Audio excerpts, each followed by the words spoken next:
The first mistake is thinking the war moved in straight lines. It didn't. It shifted in sudden jolts, decisions made in dimly lit rooms, maps spread across tables, voices low and certain. Before the world saw blitzkrieg roar across Europe, before troop convoys stretched from the steppe to the Atlantic, it began with a strategy that felt reckless to some, brilliant to others, and catastrophic in the end. Hitler didn't just command armies.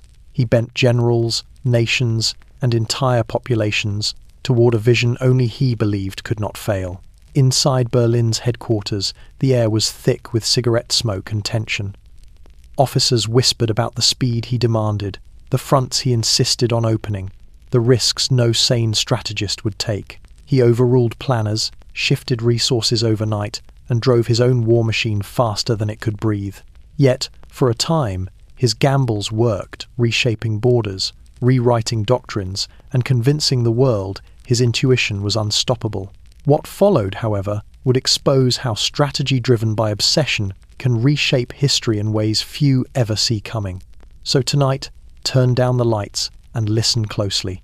Imagine the scratch of pencils over maps, the murmur of exhausted generals, and the eerie confidence of a man certain he could outpace the world. Subscribe and stay with me. Tell me where you're watching from, and step inside the decisions that changed the war long before the battles were ever fought.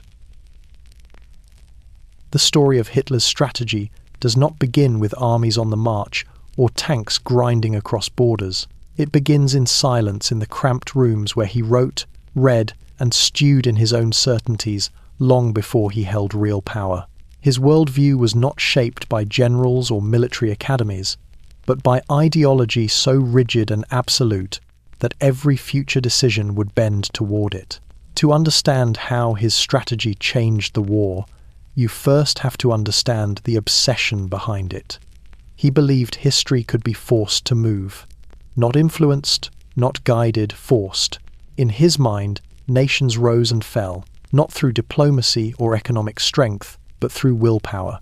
The stronger nation, he insisted, was not the one with better supplies or better planning, but the one guided by conviction. This belief would define every campaign, every order, every catastrophic miscalculation that followed. It made him dismiss logistics, belittle supply chains, and ignore the warnings of the very officers tasked with keeping millions of soldiers alive. Those early years in Munich, the beer halls, the speeches, the feverish writing, forged something far more dangerous than a political movement. They forged a lens through which he viewed the entire world, a lens that reduced continents to living space, reduced people to categories, reduced war to a cleansing force. By the time he rose to power, the ideology had hardened into something immovable. Generals could argue, advisors could warn. But strategy would ultimately answer to his beliefs, not to battlefield realities. Inside the Reich Chancellery, maps were not just maps, they were blueprints of destiny. When he spoke of expansion, it wasn't framed as a military objective, it was framed as a natural order of things. Germany, he insisted, was owed more land, more resources, more room, and anyone who stood in the way became an obstacle to be crushed. This conviction drove the early annexations: Austria, Czechoslovakia, the threats, the intimidation. Each success reinforced the belief that his instincts were infallible. And that belief spread. His inner circle, a mix of ambitious loyalists and intimidated opportunists, began to describe his decisions as intuitive brilliance. They framed his gambles as calculated genius. When he shifted plans at the last moment, they praised the flexibility. When he ignored expert advice, they claimed he saw patterns others could not. It created an environment where dissent did not simply disappear, it became unthinkable. This obsession was not just philosophical. It seeped into military structure, reshaping the chain of command. Hitler did not want a traditional general staff. He wanted a loyal apparatus, one that would bend to his worldview. Senior officers who questioned his thinking found themselves sidelined. Those who agreed rose quickly, even if they lacked experience. Strategy became less about coordinated planning and more about fulfilling ideological objectives. War was no longer a tool of the state. The state existed to serve the war. By the late 1930s, the consequences were already visible. Germany was preparing for a conflict far larger than its logistics could handle, far sooner than its economy was ready. Yet, inside Berlin, the atmosphere was triumphant. The belief in Hitler's vision was so absolute that even minor victories were treated as confirmation of destiny. And destiny, in his mind, demanded expansion at any cost. This is where the story truly begins, not on the battlefield, but in the mind of a man who believed his convictions could bend the world. Every campaign that followed, every triumph and disaster, grew from this single seed: obsession, disguised as strategy, ideology, masquerading as military genius. It would not take long for the world to see the consequences. The early years of Hitler's rise created something the German High Command had not seen before: a leader whose political victories were mistaken for strategic brilliance. Across Europe, diplomats scrambled, borders shifted, and entire governments fell into panic not because of military force, but because Hitler understood intimidation better than any statesman of his time. That success, however, planted a myth that would ultimately cripple the German war machine: the belief that Hitler possessed an instinctive, almost prophetic military genius. Inside Berlin, the myth grew quietly at first. Generals noted his uncanny ability to predict the reactions of foreign leaders. Ministers whispered about his boldness in crises, and propaganda, always ready to sculpt public perception, portrayed him as a man who could see farther and think faster than any adversary. The annexation of Austria in 98 days, the dismemberment of Czechoslovakia without firing a shot, the diplomatic paralysis he induced in France and Britain, each success was added to the legend. But these victories came from political maneuvering, not battlefield command, and certainly not from strategic depth. Yet the myth took root for one reason: no one wanted to challenge it. Those who benefited from his rise, Goering, Goebbels, Himmler, spread the narrative to justify their own positions. They framed Hitler's decisions as visionary even when they were impulsive.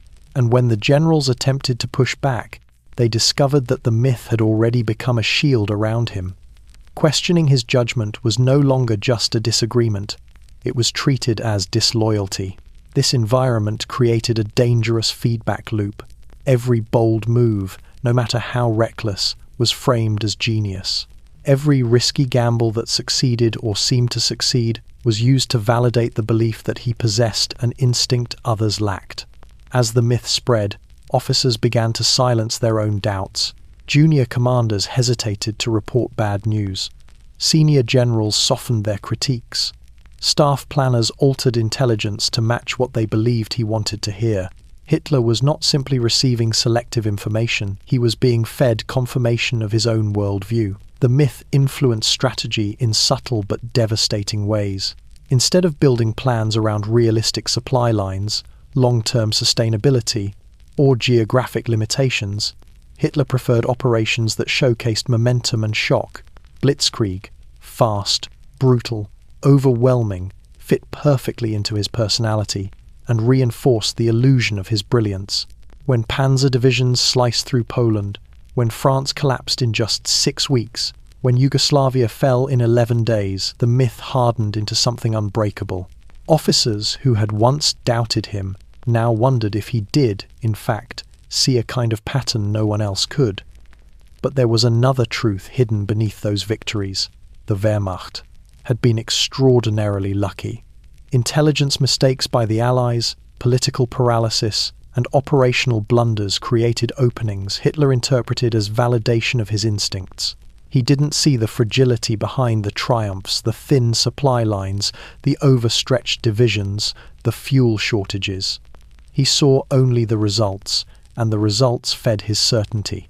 By the time German troops reached the English Channel, many officers began to realize the danger of the myth, but speaking against it had become almost impossible. Careers, reputations, and in some cases lives, depended on maintaining the fiction.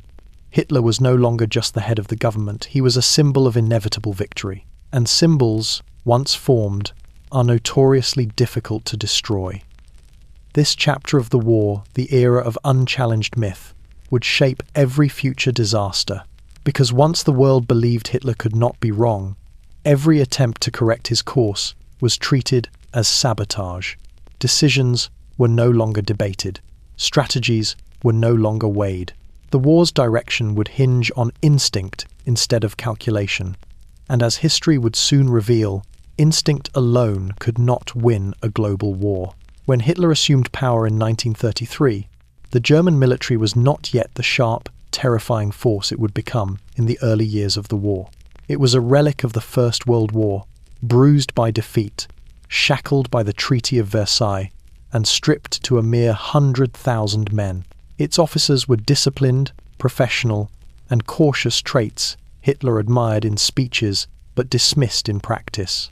To him, they represented the old Germany, the restrained Germany, the Germany that had failed to win the last war. And because he saw the past through ideology rather than fact, he believed the army's shortcomings lay not in material limits, but in a lack of will. The Reichswehr he inherited was small but experienced.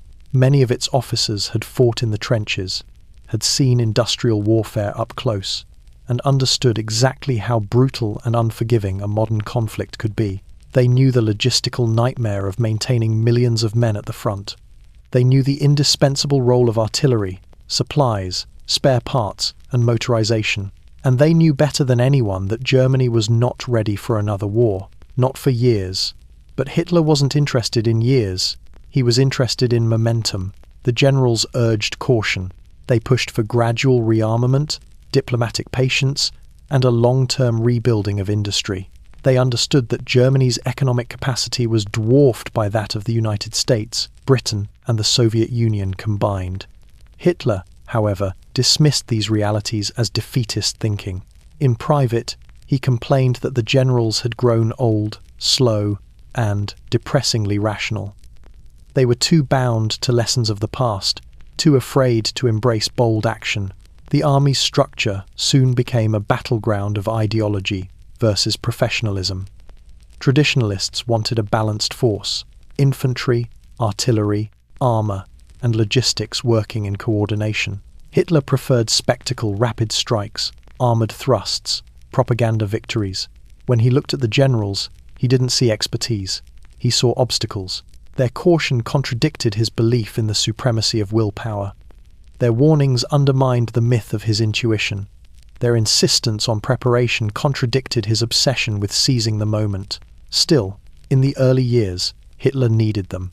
He needed their expertise to reorganize the army, to train new divisions, and to quietly circumvent Versailles restrictions. So he tolerated them for a time. Behind closed doors, however, he began laying the groundwork for a new type of military leadership. Officers like Keitel, Jodl, and Reichenau rose rapidly because they echoed his enthusiasm, even when they lacked experience. They didn't challenge him, they affirmed him. Their loyalty became more valuable than their judgment. Meanwhile, professional officers who displayed independent thinking found themselves marginalized. Some were pushed into lesser roles, others quietly reassigned, and a few learned to keep their objections hidden behind stiff salutes. The message was clear. The army would serve Hitler's ideology, not the other way around. This shift came with consequences. The Wehrmacht was being rebuilt at an extraordinary pace, but its foundations were uneven. Motorization lagged far behind the propaganda. Only a fraction of divisions were fully mechanized. Horses, not engines, pulled most of the army's transport. Ammunition stockpiles were dangerously low. The equipment was modern, but the logistics were ancient. Yet none of this mattered to Hitler. He didn't see the strains beneath the surface. All he saw was a growing military that, on paper, looked powerful enough to support his ambitions.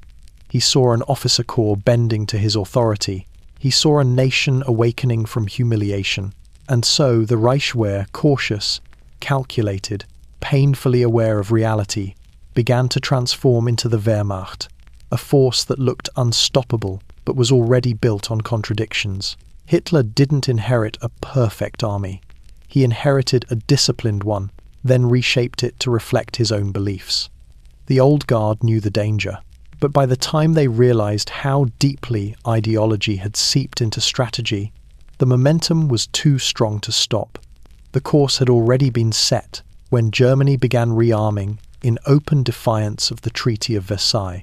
It was not just a military expansion, it was a national gamble that rested on timing, secrecy, and the hope that Europe would hesitate long enough for Hitler's plans to solidify. In 1933, the German army remained a small, tightly restricted force. By 1940, it would become the spearhead of a war machine that stunned the world.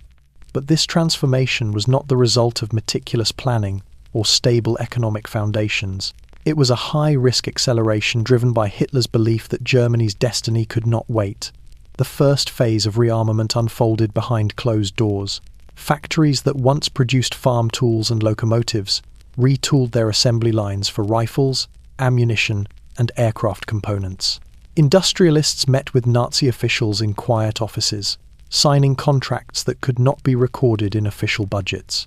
Funds were funneled through shadow programs, disguised under civilian labels and buried in layers of bureaucracy. This was not the kind of preparation the generals had envisioned. It was speed, disguised as strategy. Hitler's urgency stemmed from two core convictions: that Germany had a narrow window to strike before its enemies united, and that momentum itself was a weapon. He wanted overwhelming force, or at least the appearance of it, long before the nation could truly sustain it.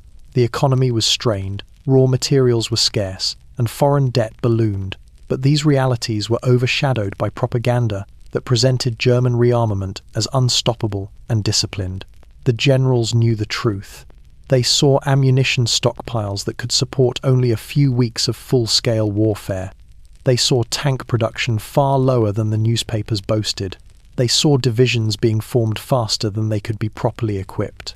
The Wehrmacht was growing, but it was growing unevenly, a mixture of modern armor, outdated rifles, and logistics still reliant on horse-drawn wagons.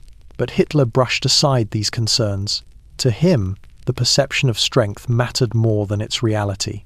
If Germany acted boldly, he believed, the world would fold before the illusion was tested. Rearmament also reshaped society itself. Young men were drawn into military training programs that expanded far beyond official numbers. Workers were pulled into factories operating around the clock, while the government hid material shortages behind slogans of unity and sacrifice. Schools taught children to see future conflict as inevitable and glorious. The line between civilian and soldier blurred as industry, education, and propaganda fused into a unified war effort. Meanwhile, Europe watched and hesitated. Britain and France issued warnings but avoided confrontation. Their economies were still recovering from the Great Depression. Their publics were exhausted by the memory of the First World War. And Hitler knew it. Every delay, every diplomatic compromise, every moment of indecision gave him more time to strengthen his forces. The gamble was working not because Germany was ready for war, but because its opponents were desperate to avoid one. By 1936, the remilitarization of the Rhineland became the ultimate test. German forces marched into the Forbidden Zone with orders to retreat immediately if challenged. They expected resistance. None came. The world's silence confirmed Hitler's belief that boldness would always be rewarded. For him, this was not just a political victory, it was validation of his entire worldview. The generals saw recklessness. Hitler saw destiny. The rearmament gamble succeeded because it fused ideology with speed, propaganda with industrial pressure, and political luck with strategic audacity. It created an army that looked far stronger than it truly was, an illusion that intimidated Europe into passivity. But beneath that surface, the seeds of future disaster were already growing: shortages, overstretched production, and a war machine racing faster than its supply lines could keep up. Yet for a moment, the world believed the illusion, and that belief would change the course of history. Before the war began in earnest, a quieter conflict unfolded inside Germany, not between nations, but between two visions of how a military should be led. On one side stood the traditional Prussian officer corps, shaped by centuries of disciplined command, professional restraint, and a deep understanding of warfare's harsh, unforgiving realities. On the other stood Hitler, whose authority was rooted not in military experience, but in ideological certainty and personal dominance. The clash was inevitable. The outcome would reshape the entire direction of the war. The old guard carried memories Hitler despised. They remembered mud-filled trenches, artillery barrages that lasted for days, and offensives that collapsed under their own weight. They remembered the brutal mathematics of supply lines, casualty rates, and winter attrition. Unlike Hitler, they had lived through the First World War not as sheltered messengers or propagandists, but as field officers. They knew how quickly ambition could become slaughter, and it made them cautious. Hitler interpreted that caution as weakness. As early as 1934, he began testing the limits of their authority. Meetings became platforms for him to humiliate senior officers, questioning their competence in front of subordinates. He interrupted briefings, dismissed concerns, and shifted plans without explanation. His goal was not to learn from them, it was to break them. And, when the Night of the Long Knives demonstrated how easily he could remove enemies under the guise of protecting the state, the generals understood the message clearly. Disagreement could be fatal. Yet it was not open executions that reshaped the army, it was the quiet sidelining of dissent. Officers who questioned Hitler's accelerating ambitions found themselves transferred to obscure posts, placed on early retirement lists, or relieved of command with vague explanations. Men with decades of battlefield experience were replaced by younger officers who understood that loyalty, not expertise, was the key to advancement. The process intensified after the Blomberg-Fritsch affair in 1938. Both men, the war minister and the army commander-in-chief, were removed under accusations orchestrated by Nazi leadership. It was a political coup disguised as a disciplinary action. With their fall, the last institutional barrier between Hitler and the military collapsed. He abolished the war ministry, took direct control of the armed forces, and placed loyalists like Wilhelm Keitel and Alfred Jodl in positions of immense strategic influence. These men lacked battlefield credibility but excelled in obedience. They saluted when Hitler spoke and echoed his every conclusion. To the old guard, it was clear what was happening. The army was no longer a professional institution, but an extension of Hitler's personal authority. Their warnings about rearmament speeds, about overstretched logistics, about diplomatic risks fell into silence. Hitler had crafted a system where dissent did not merely fail, it disappeared. This purge altered the German war machine in ways that would not become fully visible until the fighting began. The officer corps lost its internal balance, the tension between bold ideas and seasoned skepticism. Ambitious officers who sought to impress Hitler promoted aggressive strategies without considering their long-term sustainability.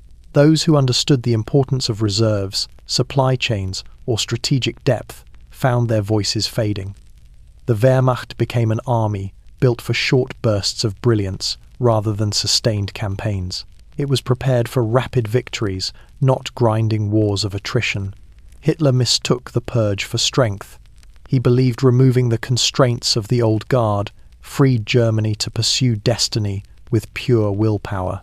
But in doing so, he severed the military from the expertise it would need when the war expanded beyond his imagination. The generals who remained learned to nod, salute, and obey even when they saw disaster coming. And as the world would soon witness, an army without honest voices becomes an army marching blind into the fire. After the purge of the traditional officer corps, the atmosphere inside Germany's military leadership changed almost overnight.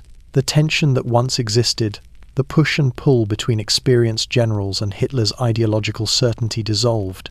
In its place grew a culture of compliance, built not on respect but on fear and ambition. The men who rose to prominence during this period were not selected for strategic brilliance or battlefield insight. They rose because they understood the new rule of survival.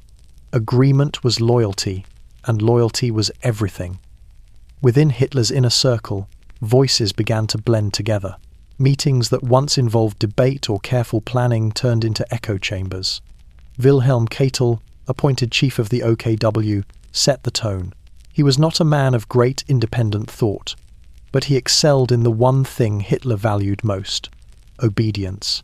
His colleagues privately nicknamed him La Keitel, a dark joke combining his name with the German word for lackey.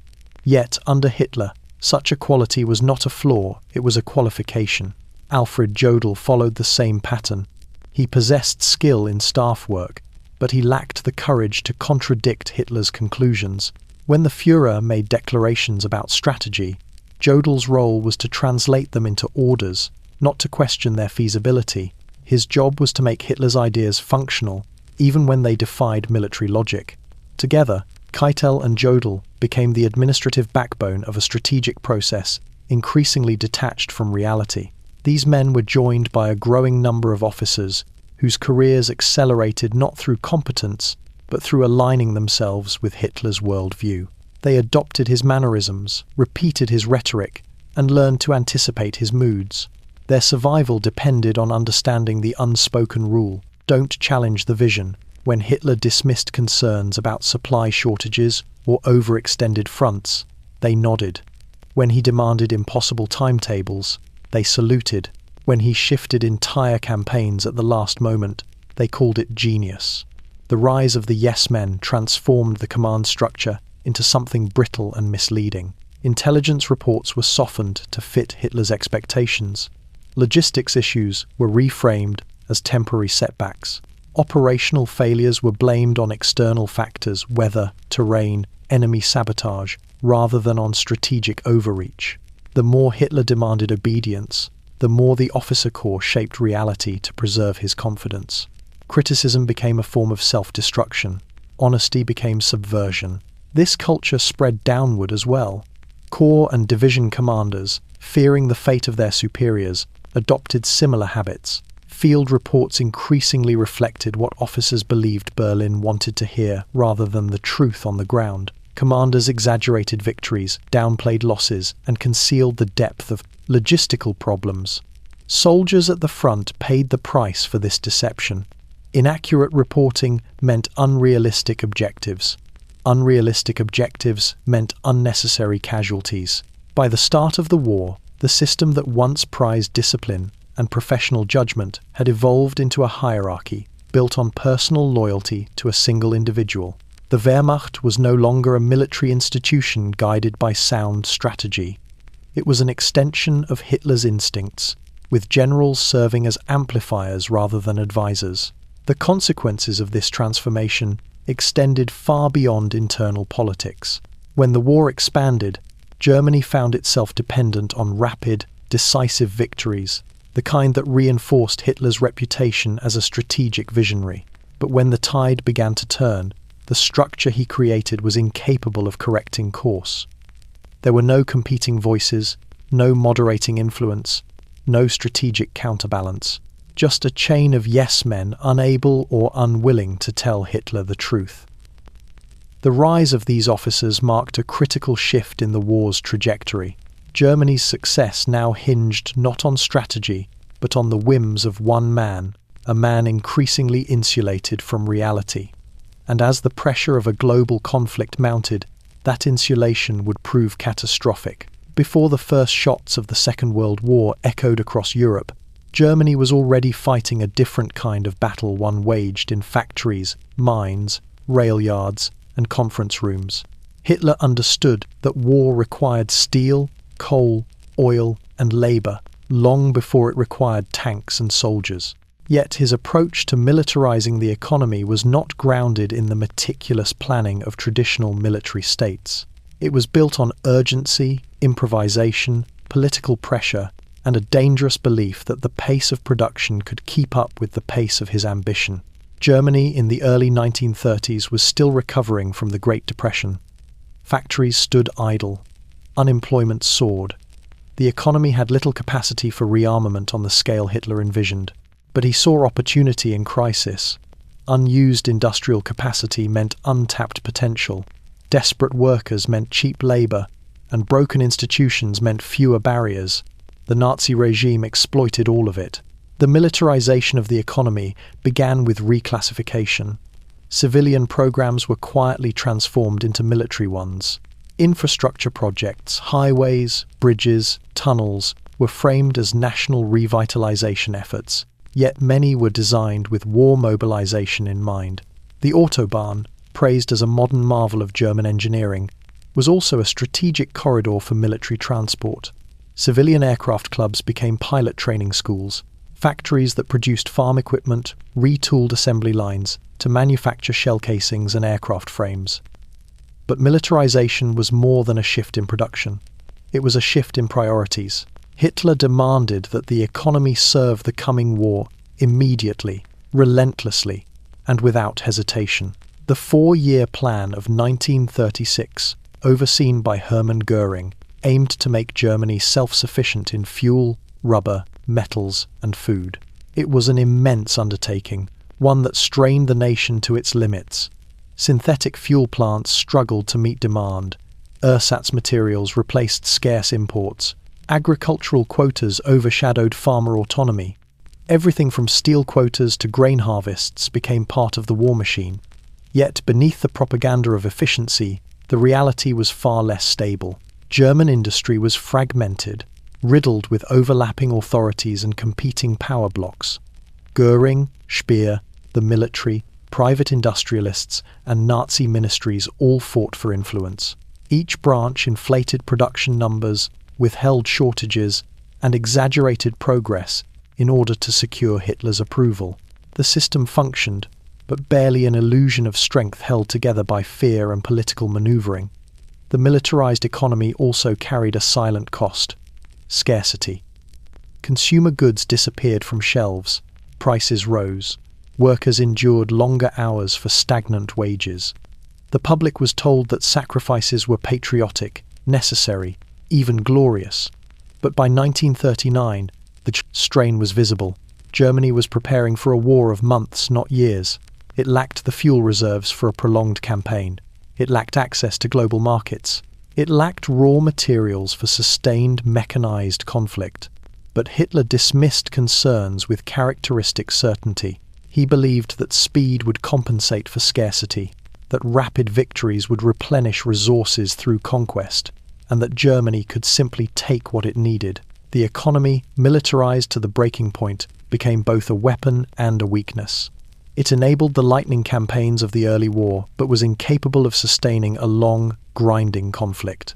The Wehrmacht marched into Poland, France, the Balkans, and the Soviet Union with the appearance of overwhelming strength, yet behind that facade was an industrial machine running at maximum output with almost no margin for error. Hitler saw the strained economy as proof of national will, not vulnerability. But the truth was unavoidable. Germany was entering a global war with an industrial base that could not match the combined capacity of its enemies. The militarization that fueled early triumphs would later reveal itself as the very thing that doomed them. The war had not yet begun, and already the cracks were forming. Long before the Wehrmacht crossed any border, Germany was already waging a quieter, more pervasive campaign, one fought not with tanks or artillery, but with words, images, and orchestrated belief. Hitler understood the psychological battlefield better than most political leaders of his time. He realized that if he could control perception, he could control momentum. And if he could shape the way Germans and even foreign governments interpreted his actions, he could buy the time, obedience, and fear he needed to pursue war on his terms. Propaganda didn't just accompany strategy, it became strategy. Joseph Goebbels, appointed Minister of Propaganda, crafted the narrative architecture that wrapped itself around every arm of the German state.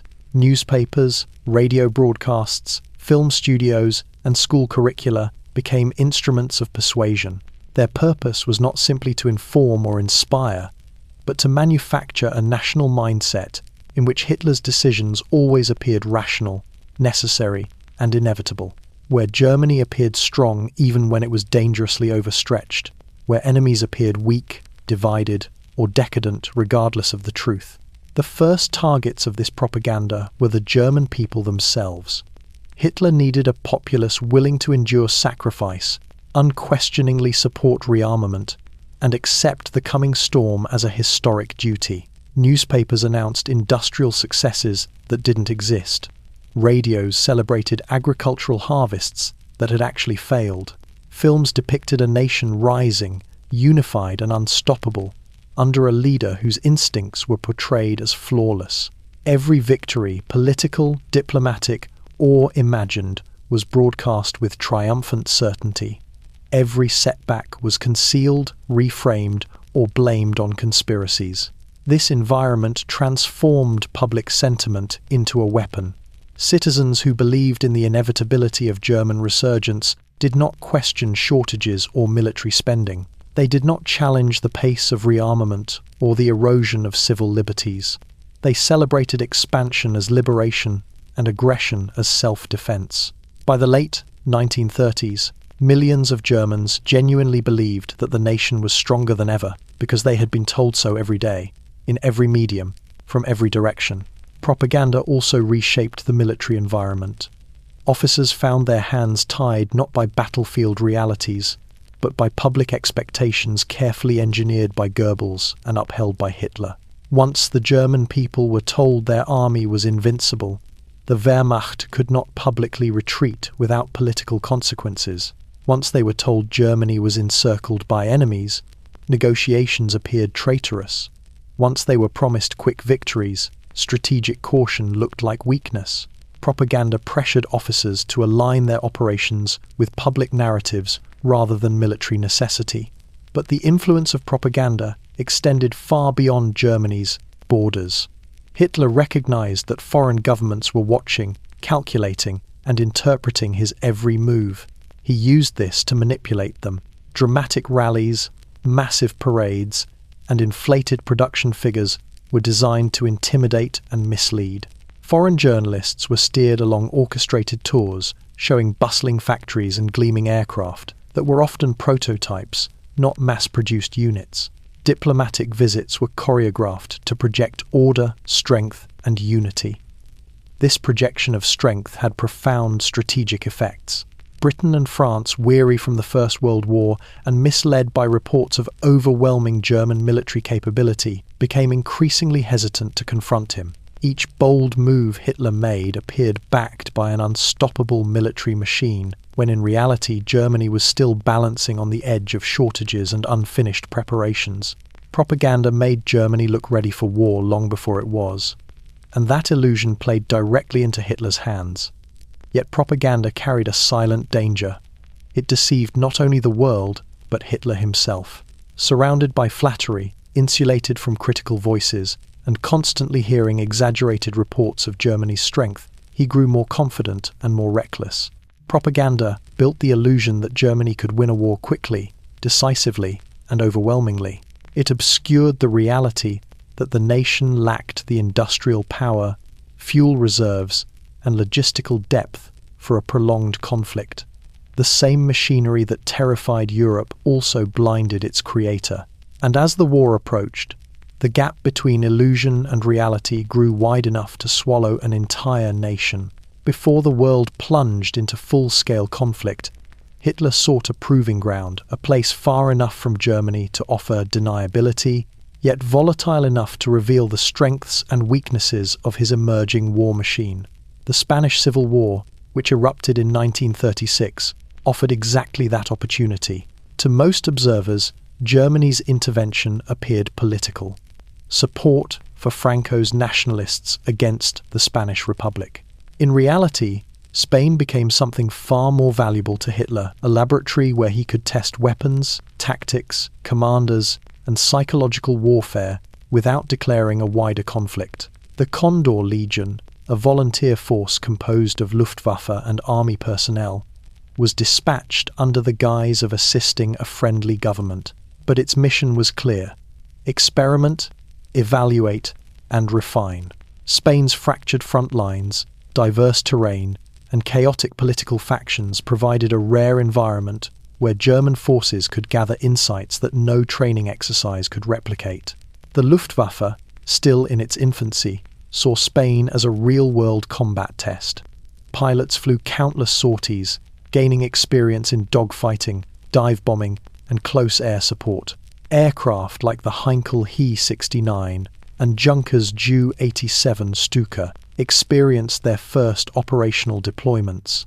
The infamous bombing of Guernica, a brutal attack that shocked the world, was part of this experimentation. The goal was not simply to destroy a town. It was to observe how civilians responded to terror from the sky, how infrastructure collapsed under concentrated bombing, and how quickly panic spread. To Hitler and Goering, Spain validated a key belief. Fear was a weapon just as powerful as steel or fire. But Spain also tested ground operations. German advisors worked closely with nationalist troops, experimenting with combined arms tactics, coordinating armor with infantry and air power, and observing how mobile warfare functioned under real combat pressure.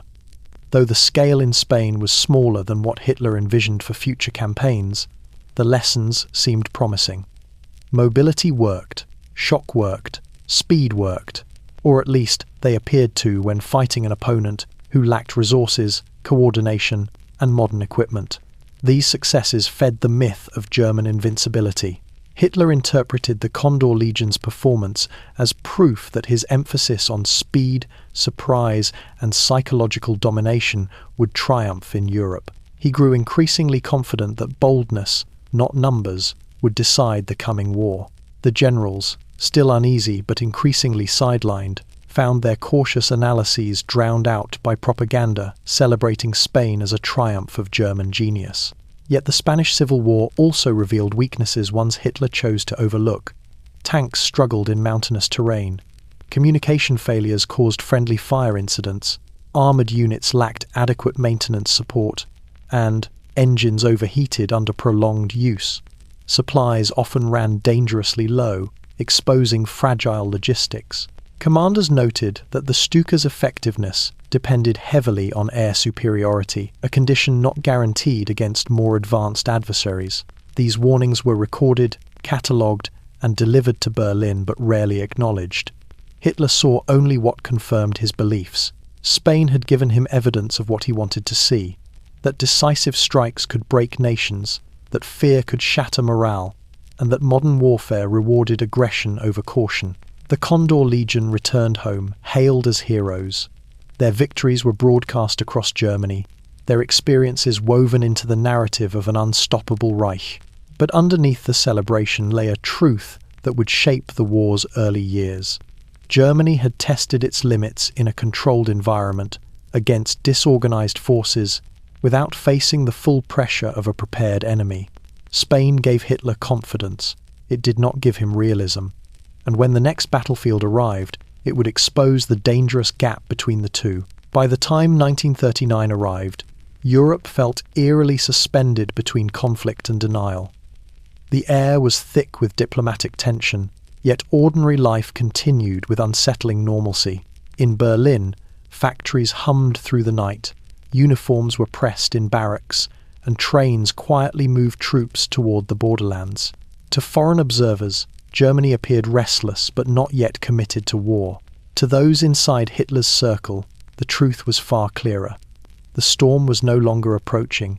It had already begun to gather in silence.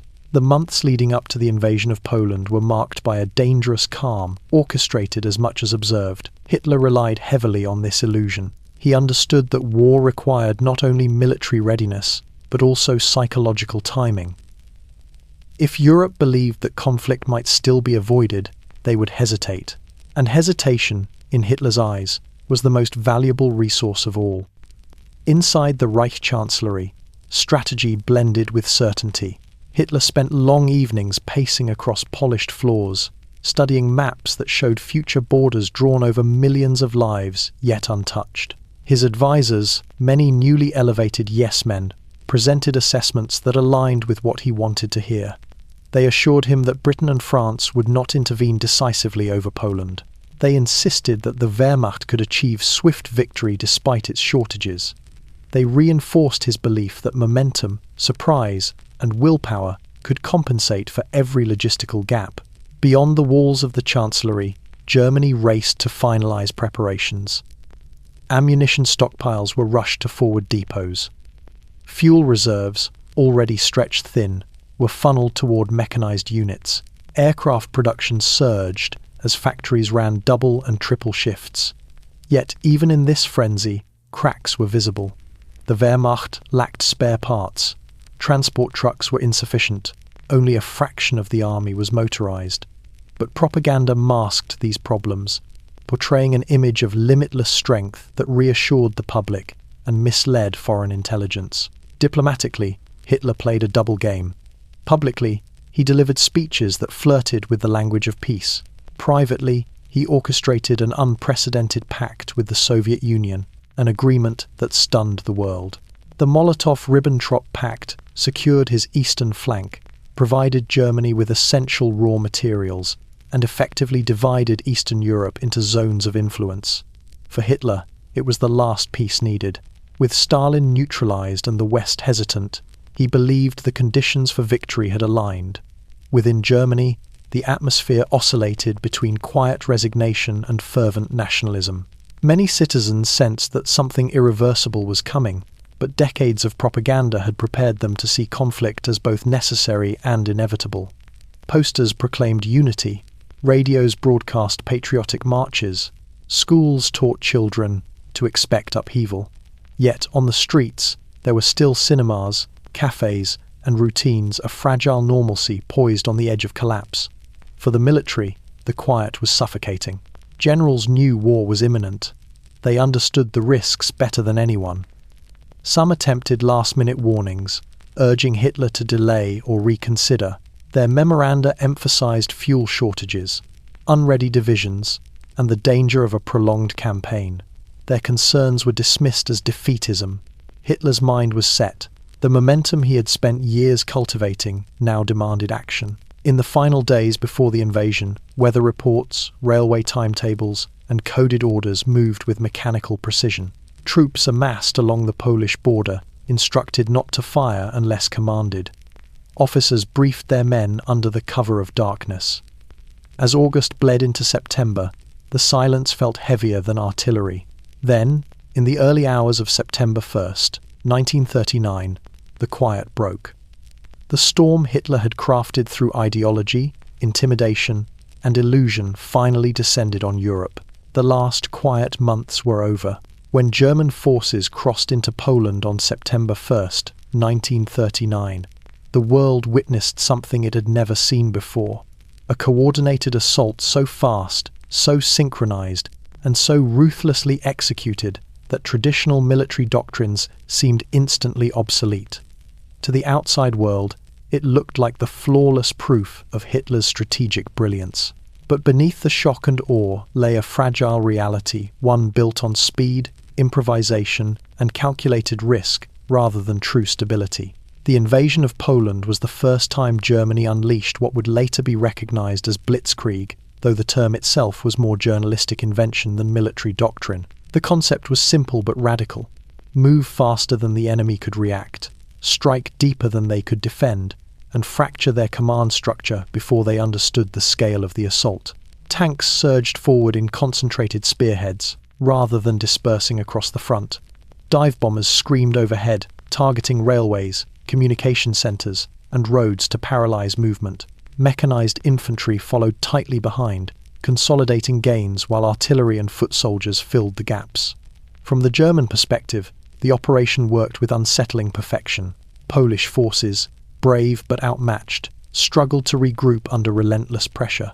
Communication lines collapsed. Airfields were bombed before many Polish aircraft ever left the ground.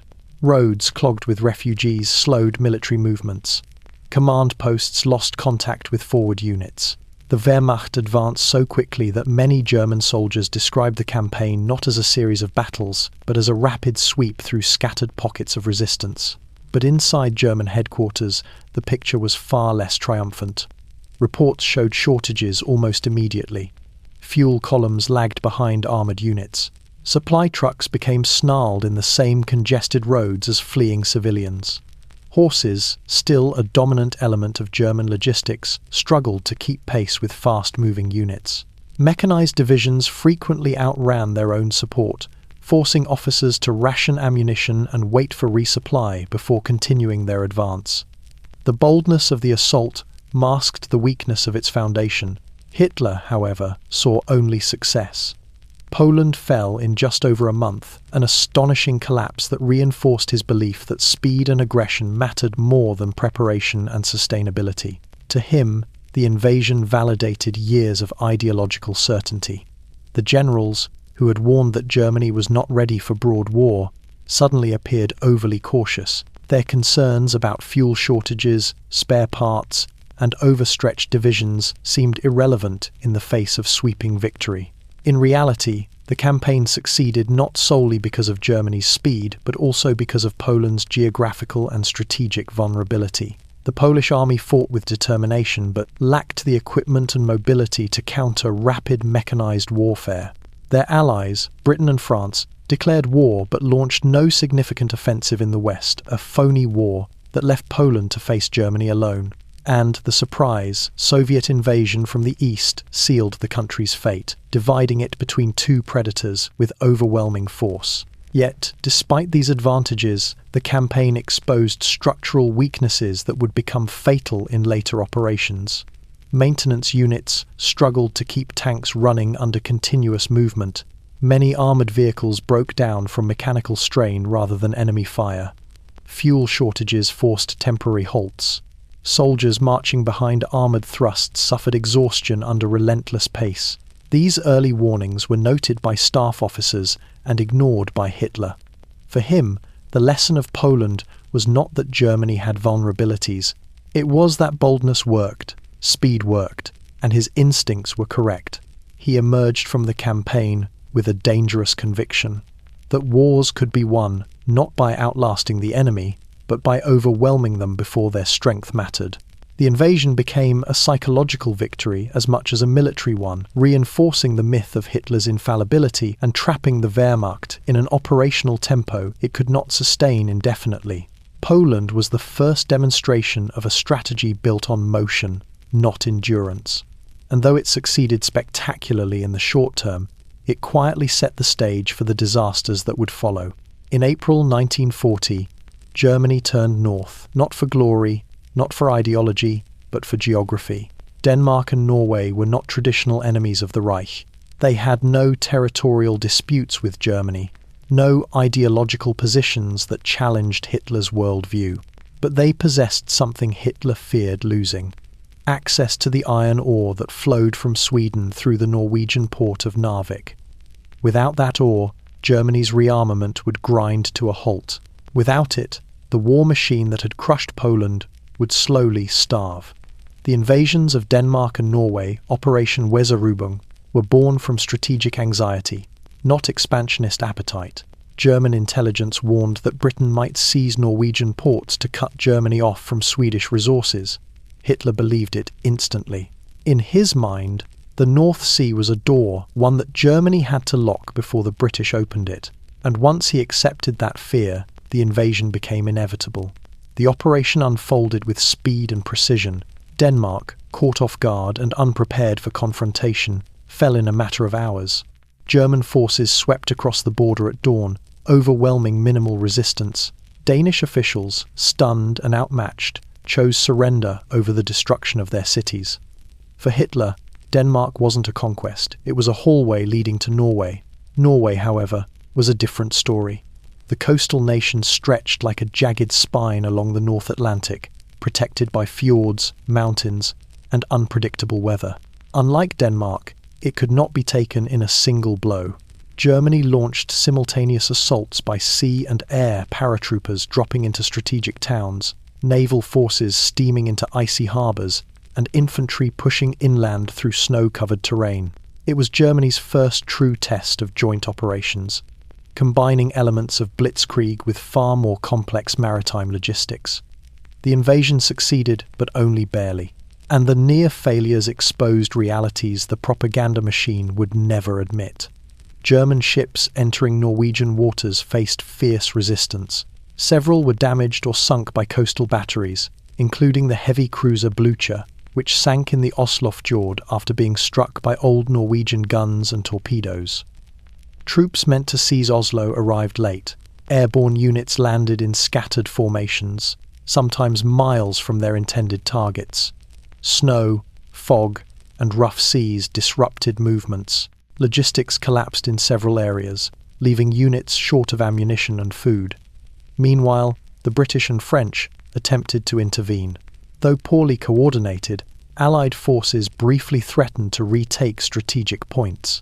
In Narvik, British troops pushed German mountain units into a precarious defensive position. For a moment, it seemed Germany might lose its northern lifeline entirely, but Hitler's gamble held. The Luftwaffe's dominance proved decisive, allowing Germany to reinforce isolated positions and cut off Allied movements. Once the Allies withdrew, fearing collapse in France, Norway's fate was sealed. Hitler interpreted the victory as a triumph of daring. He saw Denmark's rapid surrender and Norway's eventual collapse as proof that bold action, even when risky, even when improvised, could outmaneuver slower, more cautious opponents. The generals, however, saw something different, a costly operation that exposed the limits of Germany's naval power, the fragility of its logistics, and the dangerous improvisation that characterized Hitler's decision-making. Germany had won, but at a price. The Kriegsmarine suffered losses it could not replace. Fuel reserves tightened, the northern occupation tied down troops needed elsewhere. But Hitler saw none of it. He looked only at the result, and the result reinforced the myth. He believed he had outplayed Britain. He believed speed could defeat geography. He believed the war was unfolding exactly as he imagined. Denmark fell in a day, Norway fell in weeks. And, with those victories, Hitler stepped further into a pattern that would define the coming campaigns, mistaking risky success for evidence of strategic brilliance. The stage was set for the next blow, one that would shake Europe to its core.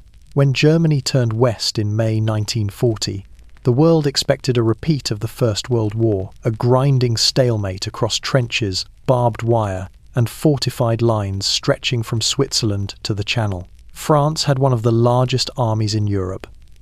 The British Expeditionary Force was well trained and well equipped. The Maginot Line stood like a concrete monument to the belief that modern warfare could once again be slowed, stopped, or contained. But Hitler had no intention of fighting the last war again. And what unfolded in France was not simply a military victory, it was a strategic catastrophe for the Allies, built on a gamble so audacious that even Hitler's own generals doubted it would succeed.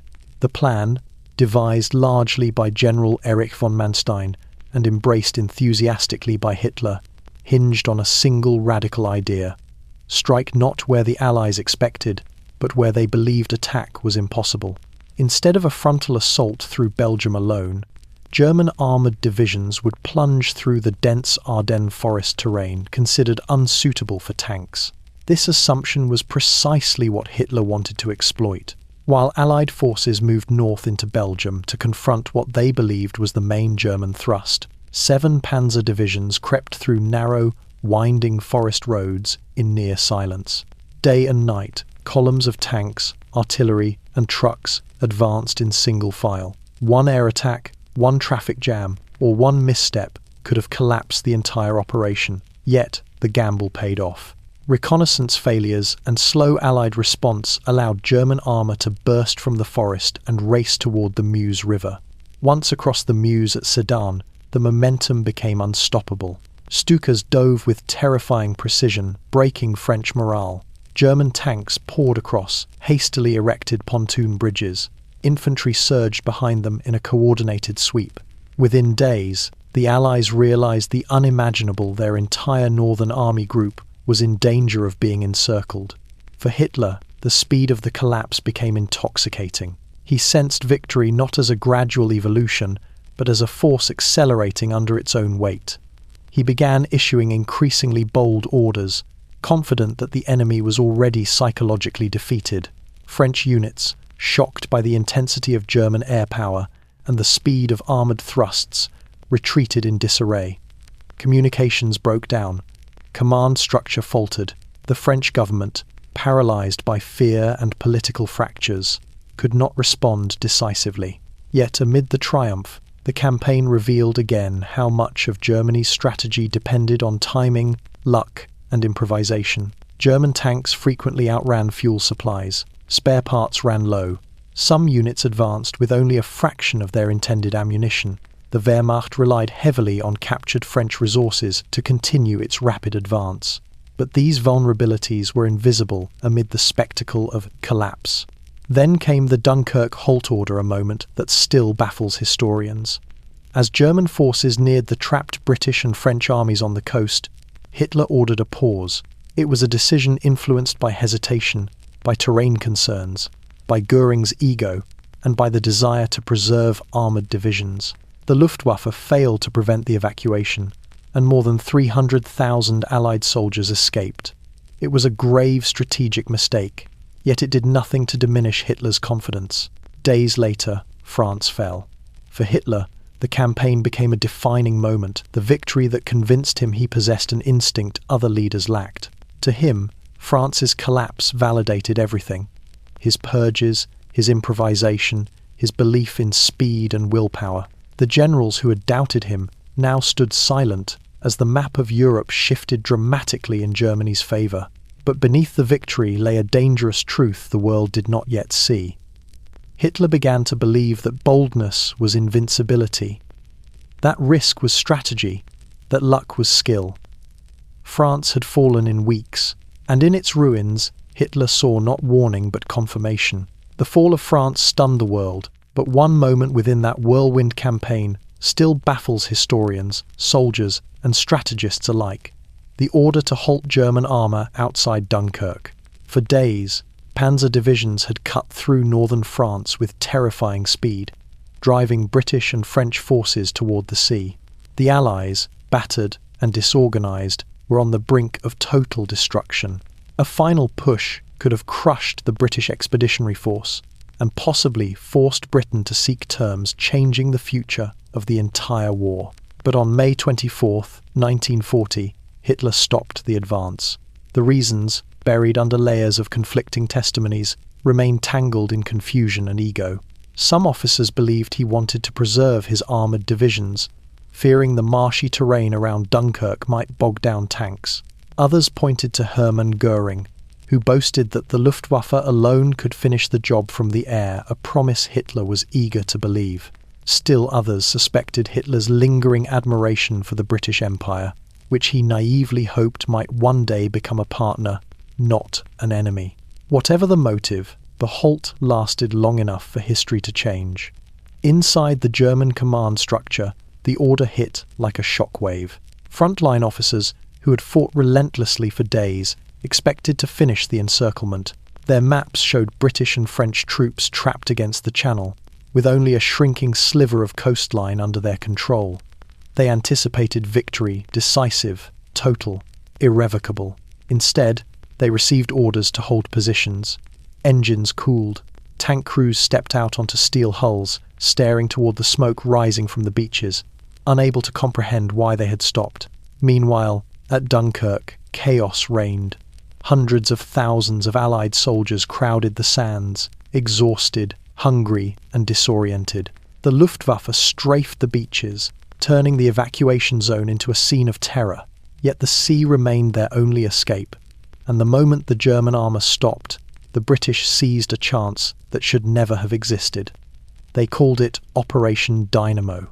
Civilian boats, naval ships, fishing vessels, ferries, anything that could float, crossed the Channel under constant attack. Columns of soldiers waded through surf to reach them. Others crouched behind dunes or hid in abandoned buildings while bombs fell around them. It was a desperate improvisation, yet it worked. One by one, ship by ship, the trapped army began to slip away. From the German perspective, the growing evacuation became a problem the Luftwaffe could not solve. Bad weather limited bombing runs. Smoke obscured targets. British fighter planes, operating from nearby bases, harassed German aircraft relentlessly. The Luftwaffe was powerful, but not omnipotent. Göring's promise that his air force alone could erase an army proved hollow, and all the while, the panzers sat idle. By the time Hitler lifted the halt order, it was too late. Lines of exhausted soldiers were already boarding boats, disappearing into the grey waters. Over 300,000 men escaped, an entire army saved because of a pause that lasted less than 48 hours. Within German high command, the aftermath was uncomfortable. The halt order was defended, excused, reinterpreted, and twisted into narratives that masked its consequences. Hitler told himself the decision had been sound. Göring insisted the Luftwaffe had performed heroically. Keitel and Jodl affirmed whatever explanation Hitler offered, and the myth of German invincibility remained intact because truth had no place in the new military culture. But the consequences were profound. The British Expeditionary Force survived to fight another day. Britain did not sue for peace. Instead, its resolve hardened. The halting of the panzers became one of Hitler's first strategic blunders, an early warning that his instincts, however bold, were not infallible. Hitler did not see it that way. He looked at the fall of France and saw only victory, not the seeds of future resistance. He dismissed Dunkirk as an insignificant escape, but history remembered it differently. The halt order saved an army, and that army would one day return. In the aftermath of France's collapse, Hitler stood at the height of his power. Europe lay shattered at his feet. The German army, despite shortages and overextension, appeared invincible. Cities fell in weeks. Nations surrendered without prolonged resistance. And for the first time since the First World War, Germany dominated the continent. But amid this triumph, Hitler made one of the most consequential miscalculations of the war. He entirely misread Britain. He believed Britain would behave rationally. What he failed to understand was that Britain, at that moment in history, was driven not by logic, but by resolve. In the weeks following Dunkirk, Hitler convinced himself that Britain was beaten. He pointed to the evacuation as proof that the British Expeditionary Force had been humiliated. He assumed British morale would collapse. He believed their government would accept the new European order rather than face annihilation. And behind these assumptions lay a dangerous fantasy. Hitler admired the British Empire. He admired its reach, its discipline, its tradition of naval supremacy. In his mind, Britain was not an enemy to be destroyed, but a potential partner, or at least a nation he expected to bow out of the conflict with dignity. To reinforce this belief, Hitler surrounded himself with yes-men who echoed his optimism. His intelligence officers reassured him that British morale was fragile. Goering insisted that the Luftwaffe could force Britain to negotiate simply by threatening its skies. Ribbentrop, unusually confident, declared Britain would beg for peace within weeks. These predictions were not built on evidence, but on the propaganda-fueled myth of German invincibility. The truth was far different. Inside Britain, the mood was defiant, not defeated. Churchill's speeches galvanized the nation, framing resistance as a moral obligation rather than a strategic choice. The survival of the BEF at Dunkirk, a miracle enabled by Hitler's halt order, became a rallying cry instead of a scar. Civilians prepared for bombardment, pilots trained for interception, shipyards repaired damage at record speed. Britain, wounded but unbroken, prepared to fight alone. But Hitler did not see that reality. His worldview filtered events through ideology, not accuracy. He believed that the fall of France had proven his instincts correct, therefore Britain must collapse next. This logic hardened into assumption, and assumption hardened into strategy. The first demonstration of this misread came in early summer 1940, when Hitler offered Britain what he saw as generous peace terms: keep your empire, avoid destruction, and stay out of Europe's future.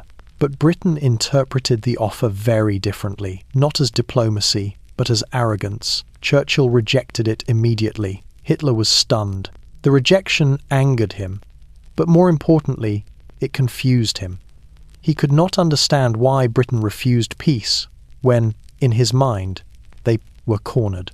So he interpreted the refusal not as resolve, but as temporary defiance, a defiance he believed could be crushed quickly. This misinterpretation paved the way for the Battle of Britain. Hitler believed air pressure alone would break the UK's will. He believed the Luftwaffe's strength, showcased in Poland, Norway, and France, would overwhelm RAF fighters. And he believed destroying factories, ports, and population centres would force Churchill to surrender. But he misunderstood something fundamental. Britain was not fighting for territory. It was fighting for survival. While the Luftwaffe prepared for its largest sustained operation to date, Hitler still viewed the conflict as a negotiation tactic, a way to convince Britain to accept peace. He did not grasp that no amount of bombing would force a government determined to endure.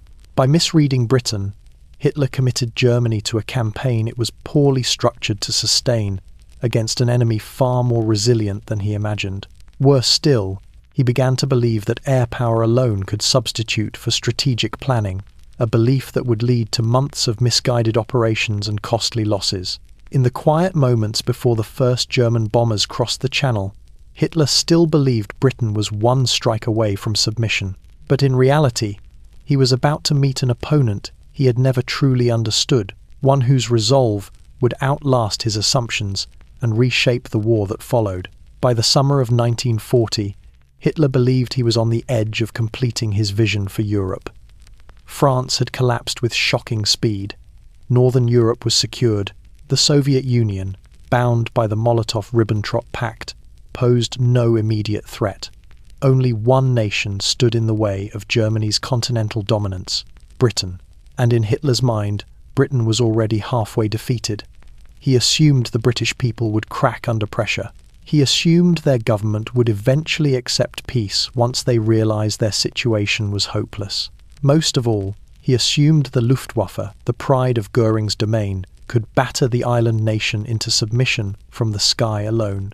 Those assumptions were fatal. The Battle of Britain was not planned as a decisive campaign. There was no coherent long-term strategy.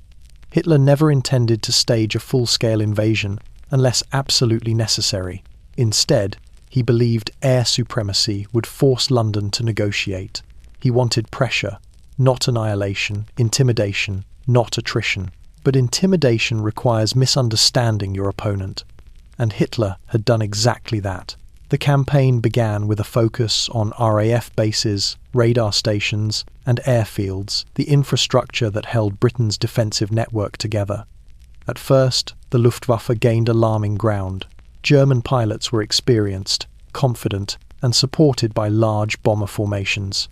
British pilots flew with barely enough rest, scrambling multiple times a day. Airfields were cratered, hangars burned, fuel dumps exploded under direct hits. Losses mounted on both sides, but Britain was bleeding manpower, not machines. Every pilot lost was a wound that could not easily be healed. But then came the moment where miscalculation became catastrophe. Germany shifted targets. After a British retaliatory bombing raid on Berlin more symbolic than strategic, Hitler took it personally. He demanded the Luftwaffe shift its attacks away from RAF infrastructure toward British cities. Goering, eager to please and convinced he could still break British morale, agreed immediately. The Luftwaffe began mass bombing raids on London, industrial centres, ports, and civilian populations. This shift was the break the RAF desperately needed. Airfields were repaired. Radar stations, once knocked offline, were restored. Pilots gained breathing room. Aircraft production, still strong thanks to British industrial mobilisation, replenished lost fighters, and little by little, the RAF regained control of the skies. German intelligence never fully understood this turning point. Their reports continued to exaggerate RAF losses and underestimate British production. Hitler believed the bombing raids were crushing Britain's will, when in fact they were stiffening it. Civilians emerged from shelters angry, not afraid. Churchill's speeches turned destruction into resolve, and the Luftwaffe, losing experienced pilots faster than they could be, replaced, began to weaken irreversibly. Logistical cracks widened. German fighters had limited range over British territory, forcing them to engage in battle with dwindling fuel. Bomber formations lacked adequate escort coverage, making them easy targets for RAF interceptors. Aircraft maintenance lagged under constant operations, and Goering's overconfidence, insisting victory was imminent even as losses mounted, clouded every operational adjustment. By October, the Luftwaffe could no longer sustain the intensity of its raids. Hitler quietly postponed the invasion of Britain Operation Sea Lion indefinitely. It was not an official cancellation, just a silent admission that the campaign had failed. For Hitler, the defeat was not a strategic turning point. He treated it as a temporary setback, not the first major failure of the war. He diverted his attention eastward toward what he believed would be his greatest triumph, conquering the Soviet Union. Britain, scarred but unbroken, was left behind an enemy he assumed could do little more than irritate Germany's flanks. But the miscalculation had consequences that reached far beyond the Channel. It ensured Britain remained a base for Allied operations. It preserved a fighting force that would challenge German dominance on land, sea, and air. And it marked the first time Hitler's instincts, unchecked by advisors and unchallenged by subordinates, led Germany into a strategic defeat. The Battle of Britain did more than save a nation. It exposed a flaw in Hitler's method, a flaw built on arrogance, misreading, and the belief that speed and intimidation could substitute for strategy.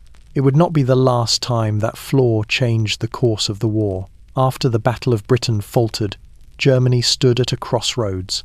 Britain had not collapsed, the Luftwaffe was bruised, and the English Channel remained unconquered.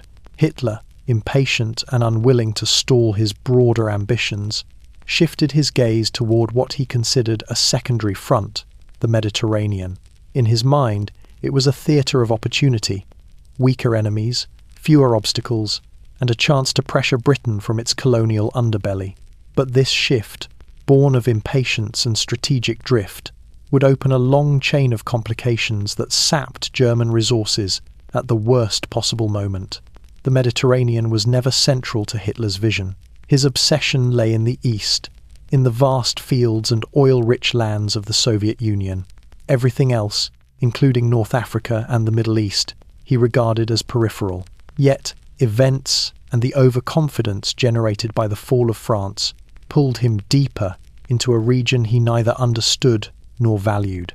And because he never viewed it as essential, he committed forces reluctantly, inconsistently, and without a coherent long-term plan. The trouble began with Mussolini. Italy's invasion of Egypt in late 1940 was a disaster. Poorly supplied, badly coordinated, and led by commanders who underestimated British resilience, the Italian offensive collapsed almost immediately. Within weeks, British forces had pushed deep into Libya, capturing tens of thousands of Italian prisoners and threatening to expel Italy entirely from North Africa. Mussolini, humiliated and desperate, turned to Hitler for help. To Hitler, the Mediterranean was supposed to be Italy's playground, not Germany's responsibility. Yet he could not afford to see his ally defeated. Italian failure would embolden Britain, weaken the Axis alliance, and threaten Germany's position in southern Europe. So he intervened reluctantly, sending Erwin Rommel and the newly formed Afrika Korps to stabilize the front. Rommel arrived with the energy and aggressiveness that defined his reputation. His early victories stunned both the British and his own superiors. He retook lost territory, launched daring maneuvers, and pushed the British back toward Egypt. But Rommel's brilliance created an illusion, one that Hitler accepted far too easily. The illusion was that North Africa could be won with boldness instead of logistics, momentum instead of planning. The truth was harsher. The entire Afrika Korps depended on a supply chain that stretched across the Mediterranean, constantly threatened by British naval power and the island of Malta, a small but critical Allied stronghold. Losses at sea mounted. Fuel shortages became chronic. Tanks arrived without spare parts. Trucks wore out faster than they could be replaced. Every advance Rommel made deepened the strain, widening the gap between ambition and reality. Hitler ignored these warnings. He believed Rommel could achieve victory through audacity alone. He dismissed concerns from the Oberkommando der Wehrmacht about supply shortages. He refused to commit the forces needed for a decisive campaign, instead providing just enough reinforcements to keep Rommel fighting, but never enough to secure victory. Meanwhile, the Mediterranean distraction pulled German attention away from more critical theatres. Luftwaffe units were diverted south, weakening Germany's air strength ahead of Operation Barbarossa. Troop transports and resources were tied up supporting Rommel, instead of preparing for the invasion of the Soviet Union. Even the ill-fated airborne assault on Crete, a victory achieved at catastrophic cost, drained elite German paratroopers who would never be replaced. All the while, Hitler continued to underestimate the importance of the Mediterranean to Britain. He believed the real war would be decided in the East. Britain believed survival depended on holding its imperial roots. These opposing priorities ensured a prolonged struggle that drained Germany far more than Hitler expected. By 1942, the Mediterranean was no longer a distraction, it was a quagmire. Rommel's advance stalled at El Alamein. Fuel supplies were desperate. British reinforcements surged with American support, and the Axis grip on North Africa began to crumble. Yet Hitler never acknowledged that the Mediterranean had become a costly mistake. To him, it remained a sideshow, one he supported grudgingly, inconsistently, and without strategic perspective. But history tells a different story. The Mediterranean didn't defeat Germany, but it weakened Germany. It stretched supply lines, delayed preparations for the Eastern Front, consumed men and materiel that could never be spared, and emboldened the Allies when they needed hope most. It was a distraction, one that cost Germany far more than Hitler ever understood. In early 1941, as the German war machine prepared for its greatest gamble, the invasion of the Soviet Union, Hitler made a series of decisions that would alter the timing, momentum, and fate of the entire war.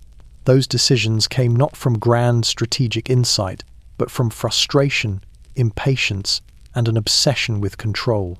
The Balkans, a region Hitler considered politically chaotic and militarily insignificant, became the stage for a detour that cost Germany precious weeks, thousands of lives, and the element of surprise. It began with Mussolini. In October 1940, without consulting Hitler, Italy invaded Greece. Mussolini, still stinging from defeats in North Africa, believed a quick victory in the Balkans would restore Italian prestige. Instead, it unraveled immediately. Greek forces fought with unexpected vigor, pushing Italian troops back into Albania. As winter set in, Italy's offensive collapsed entirely. Mussolini begged Hitler for help, not with diplomacy, but with German divisions.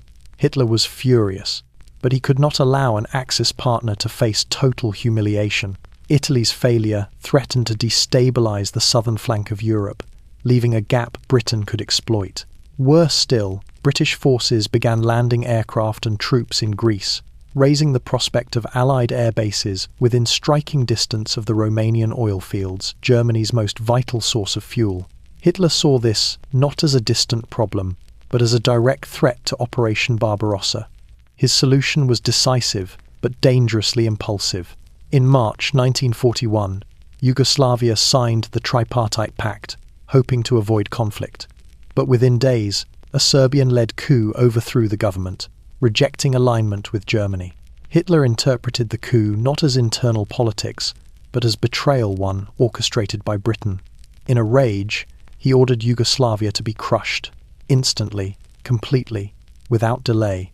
This fury-driven order triggered Operation Punishment, one of the most brutal bombing campaigns in the early war. Belgrade was hammered mercilessly. Thousands died. Civilians fled burning streets. Yet the assault was only the beginning. German ground forces swept into Yugoslavia from all directions, overwhelming its army in less than 2 weeks. The invasion was swift, effective, and strategically catastrophic, because Barbarossa was supposed to begin in mid-May. But the Balkan detour made that impossible. German troops, armour, transport, fuel, and aircraft were tied up in Yugoslavia and Greece, a theatre Hitler never intended to fight in at all. The invasion of Greece followed immediately. German mountain troops carved through difficult terrain. Paratroopers captured key positions. The Greek army fought with extraordinary determination, but German superiority in mobility and air power prevailed. British forces, sent to help Greece, were pushed into rapid retreat. Within weeks, Greece fell. For Hitler, the Balkan victories felt like confirmation of his instinctive leadership. He saw only the speed of the collapse, not the strategic consequences. He ignored the exhaustion of his troops. He overlooked the logistical strain of continuous redeployment. And he dismissed the warnings from his generals, who insisted that the delays threatened the entire schedule for Operation Barbarossa. Those delays proved fatal. The Balkan campaign shifted the start of Barbarossa from early May to June 22nd, a difference of mere weeks on paper, but an eternity in the east. Those lost weeks meant German troops would face the full force of the Russian mud season, the exhaustion of summer campaigns, and, most devastatingly, the onset of the brutal Soviet winter before achieving decisive victory. Hitler never acknowledged the cost of the Balkan detour. He framed the campaign as a necessary stabilization of Germany's flank. He praised the speed of the victories. He treated the coup in Yugoslavia as a warning to any nation that defied him. But history saw something else. It saw a reckless diversion, a sudden, unnecessary redirection of the German war machine that broke the timetable of the largest invasion in history. It saw a region conquered at the price of momentum. It saw a detour that forced Germany to invade the Soviet Union just late enough for winter to crush its ambitions. And behind it all stood the same flaw: Hitler's belief that instinct could override planning, and that victory in one place could erase danger in another. The Balkans fell, but the delay they caused would haunt Germany for the rest of the war. By the spring of 1941, as German troops returned from the Balkans draped in yet another series of rapid victories, a dangerous belief hardened inside Hitler's inner circle, the belief that Germany could not lose. The Reich had crushed Poland in weeks, bypassed the Maginot Line, overrun France, humiliated the British in Greece, and shattered Yugoslavia with breathtaking speed. Every gamble Hitler had taken, no matter how reckless, had somehow yielded triumph, and every triumph deepened the illusion that he possessed a strategic intuition superior to generals, history, and logic itself. This illusion did not emerge from thin air. It grew from a pattern of victories that were swift, dramatic, and incredibly misleading. Blitzkrieg made complexity look simple. German mobility made improvisation look like genius. Enemy weaknesses made Hitler's gambles appear prophetic. Each victory fed a narrative that overshadowed the structural fragility beneath the surface. Fuel shortages, logistics stretched to breaking point, under-motorization, shallow industrial reserves, and a command system suppressing dissent. Inside headquarters, however, those weaknesses were drowned out by triumph. Hitler walked through situation rooms with the confidence of a man who believed he had rewritten the laws of war. Maps were updated daily with new German advances. His officers, many of them yes men moulded by purges and rewarded for loyalty over candor, echoed his confidence. Reports were filtered to emphasize successes and minimize problems. When generals raised concerns about the Eastern Campaign, Hitler dismissed them as relics of the past. Russia will be defeated in a few months, he insisted. It is a colossus with feet of clay. He believed this not because of intelligence, which warned of Soviet industrial capacity and manpower, but because his worldview demanded it. The illusion of invincibility was now inseparable from ideology. The German public, too, became swept up in the narrative. Propaganda celebrated the Reich as the strongest power in Europe. Newspapers praised Hitler as a commander of unmatched brilliance. Films glorified Blitzkrieg as a flawless weapon. Even the military's internal communications, once sober and methodical, began to reflect an atmosphere of inevitability. Officers wrote about future victories as though they were certainties, not possibilities. But illusions carry a hidden cost. The more Germany believed in its own invulnerability, the more it ignored the warning signs.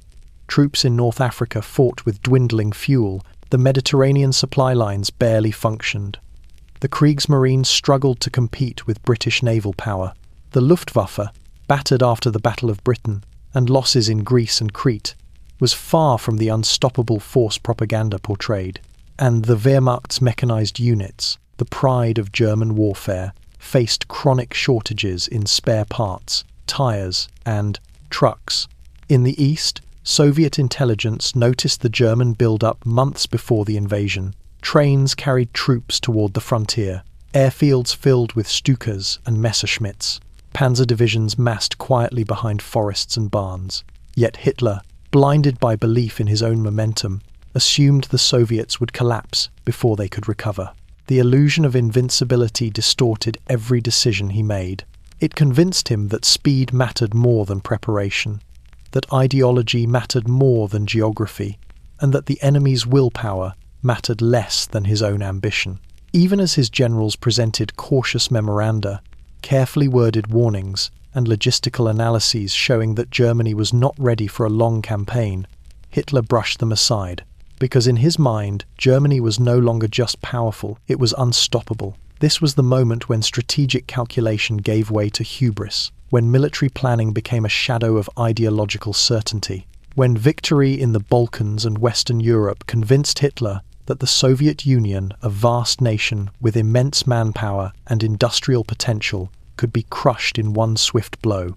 The illusion of invincibility did more than shape Operation Barbarossa. It doomed it. For when Germany crossed the Soviet border on June 22, 1941, it did so not with realism, but with the blinding confidence of a nation that had begun to believe its own myth. At dawn on June 22, 1941, the eastern horizon lit with fire.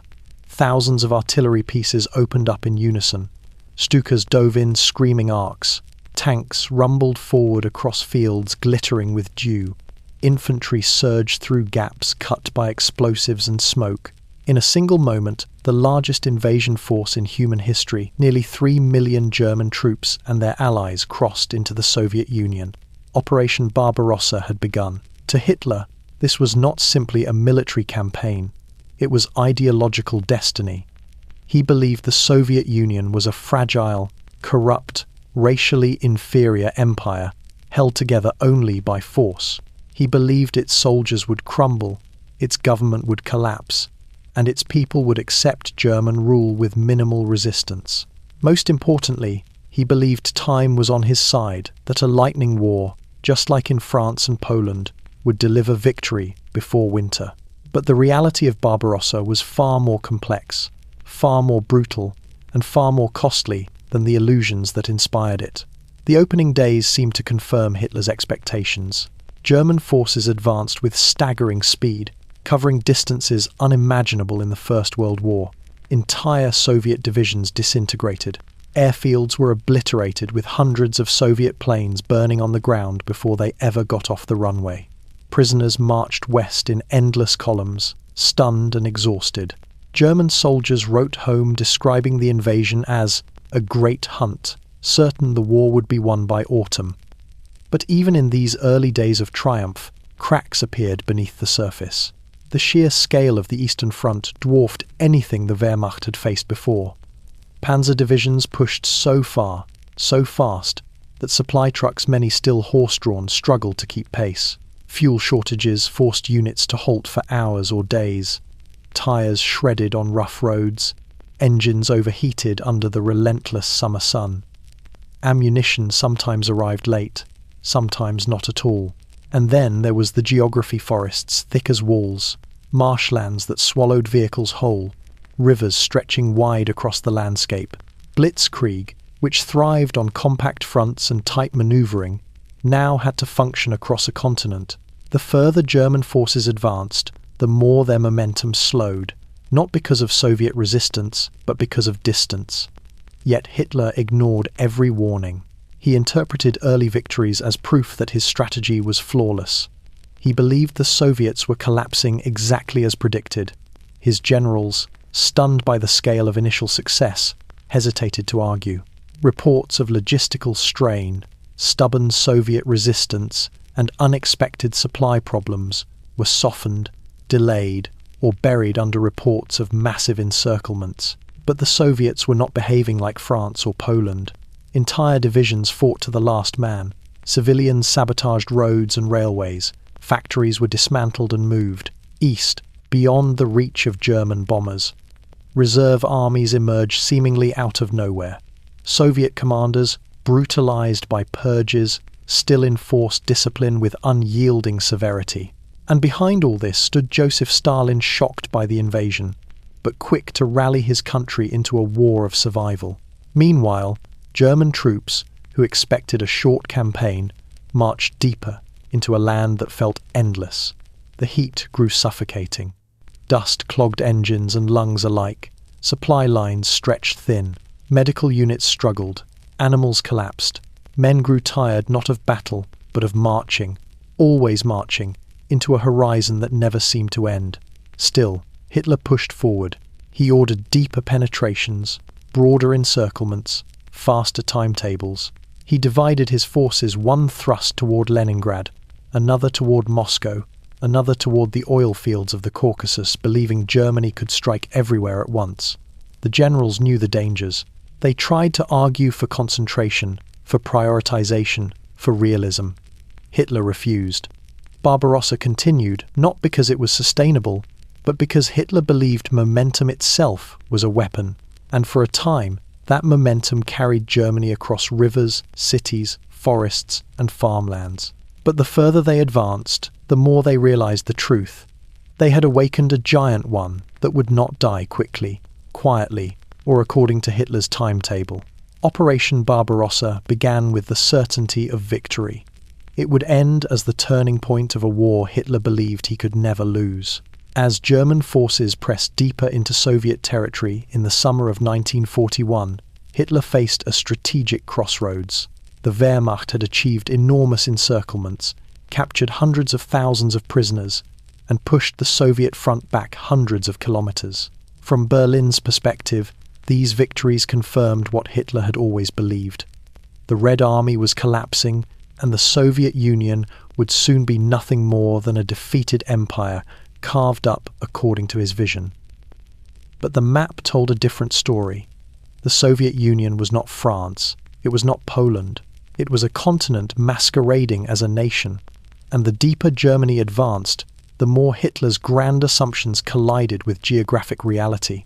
Instead of focusing his strength toward one decisive objective, he made a choice that would fracture the momentum of the entire campaign. He split his forces in three directions toward Leningrad in the north, Moscow in the center, and the Caucasus oil fields in the south. It was the moment the invasion began to lose coherence. To the generals, the solution was clear. Moscow was the heart of the Soviet Union, the central rail hub, the nerve center of command, the symbolic capital that held the state together. Taking Moscow, they argued, would cripple Soviet coordination, disrupt reinforcement routes, and collapse political control. Holder, Guderian, Bock, and most of the general staff pleaded for a concentrated push toward the capital. Hitler disagreed. He saw Moscow as politically important but not strategically decisive. To him, the true prizes lay elsewhere, in the agricultural wealth of Ukraine, the coal of the Donets Basin, and the oil fields of the Caucasus. Without those resources, he believed the Soviet Union would starve, crumble, and surrender by necessity. This view was shaped less by military logic than by ideology and economic obsession. Hitler envisioned a future German empire built on the East fertile, fuel-rich, self-sustaining. Moscow, he insisted, could fall later. As a result, the Wehrmacht's power, already strained by logistics, was fractured into three massive operations. Army Group North pushed upward toward Leningrad, fighting through forested terrain that slowed mechanized units and congested supply routes. Army Group South plunged into Ukraine, launching vast encirclements but covering distances that made supply lines dangerously thin. Army Group Center, the strongest and most mechanized, expected to continue the drive toward Moscow, only to be suddenly redirected southward at Hitler's command. The consequences were immediate. Momentum, the lifeblood of blitzkrieg, evaporated. Panzer divisions were forced to halt, reroute, and restart operations across enormous distances. Fuel shortages worsened. Vehicle breakdowns soared. Infantry struggled to keep pace across endless stretches of road, choked with dust and heat. Supply trains arrived late or not at all. Every mile forward cost exponentially more effort than the one before. Yet Hitler remained convinced he was making brilliant decisions. He viewed the capture of Kiev, one of the largest encirclements in history, as validation of his approach. Over 600,000 Soviet soldiers were captured in the operation. He hailed it as proof that dividing German strength had been correct. But the victory masked a fatal truth. The Kiev encirclement, impressive as it was, cost Germany the one thing it could not replace: time. Autumn approached. Roads turned to mud. Soviet reinforcements flowed in from the east. Factories relocated beyond the Urals roared to life. And Moscow, once vulnerable, was now defended by fresh divisions, hastily fortified lines, and the bitter determination of a nation fighting for survival. Still, Hitler insisted the three-pronged approach had been genius. The generals saw something else: an invasion losing focus, a timetable breaking apart, and a war stretching beyond Germany's capacity. They understood that no army, not even one as skilled as the Wehrmacht, could fight three decisive campaigns simultaneously across thousands of kilometers of unforgiving terrain. But by then, their voices carried little weight. The three-pronged invasion had begun as a bold assertion of will. It ended by scattering Germany's strength across a battlefield too vast to control. And as the weather turned, the roads thickened, and the Soviet defenses hardened, the Wehrmacht found itself trapped in a strategic dilemma of its own making, one that Hitler refused to recognize until it was too late. When German forces thundered into the Soviet Union in the summer of 1941, Hitler believed he had already seen the full extent of Soviet strength and dismissed it. The early battles appeared to confirm his assumptions. Entire Soviet armies were encircled. Thousands of tanks and guns were captured or destroyed. Airfields burned with rows of shattered aircraft. To Hitler, these scenes painted a simple picture. The Red Army was large but primitive, brave but disorganized, and the Soviet state incapable of sustaining a modern war. What he failed to understand, what German intelligence repeatedly misread, was the scale and resilience of Soviet industry. Hitler's worldview blinded him to the truth. He believed Slavic populations were inherently inferior, and that the Soviet government was rotten at its core. He assumed their factories were outdated, their workers unskilled, their engineers incompetent. And because he believed these things, he interpreted early victories not as the first phase of a long campaign, but as proof that the Soviet Union was already collapsing. The reality, however, was staggering in its magnitude and determination.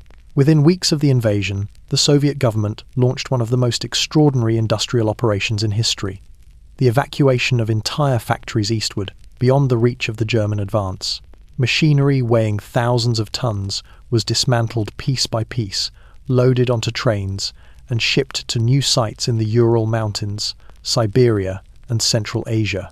Workers, engineers, and their families rode with the equipment, often sleeping beside engines in open rail cars. Some travelled for weeks, eating little more than bread and cold soup, but they kept moving. German intelligence watched the trains but did not comprehend what they meant. Hitler believed the Soviets were fleeing in panic, not relocating the backbone of their war machine.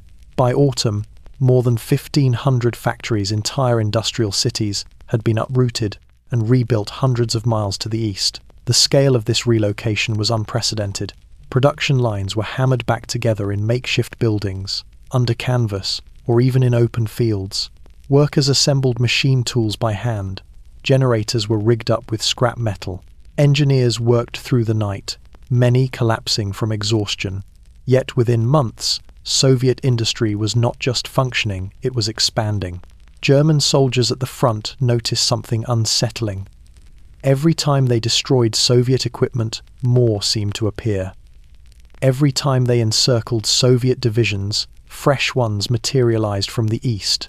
Every time they believed Soviet strength was broken, counterattacks proved otherwise. But these frontline observations were softened or ignored when they reached Berlin. Inside the Reich Chancellery, Hitler remained convinced that Soviet resistance was only temporary.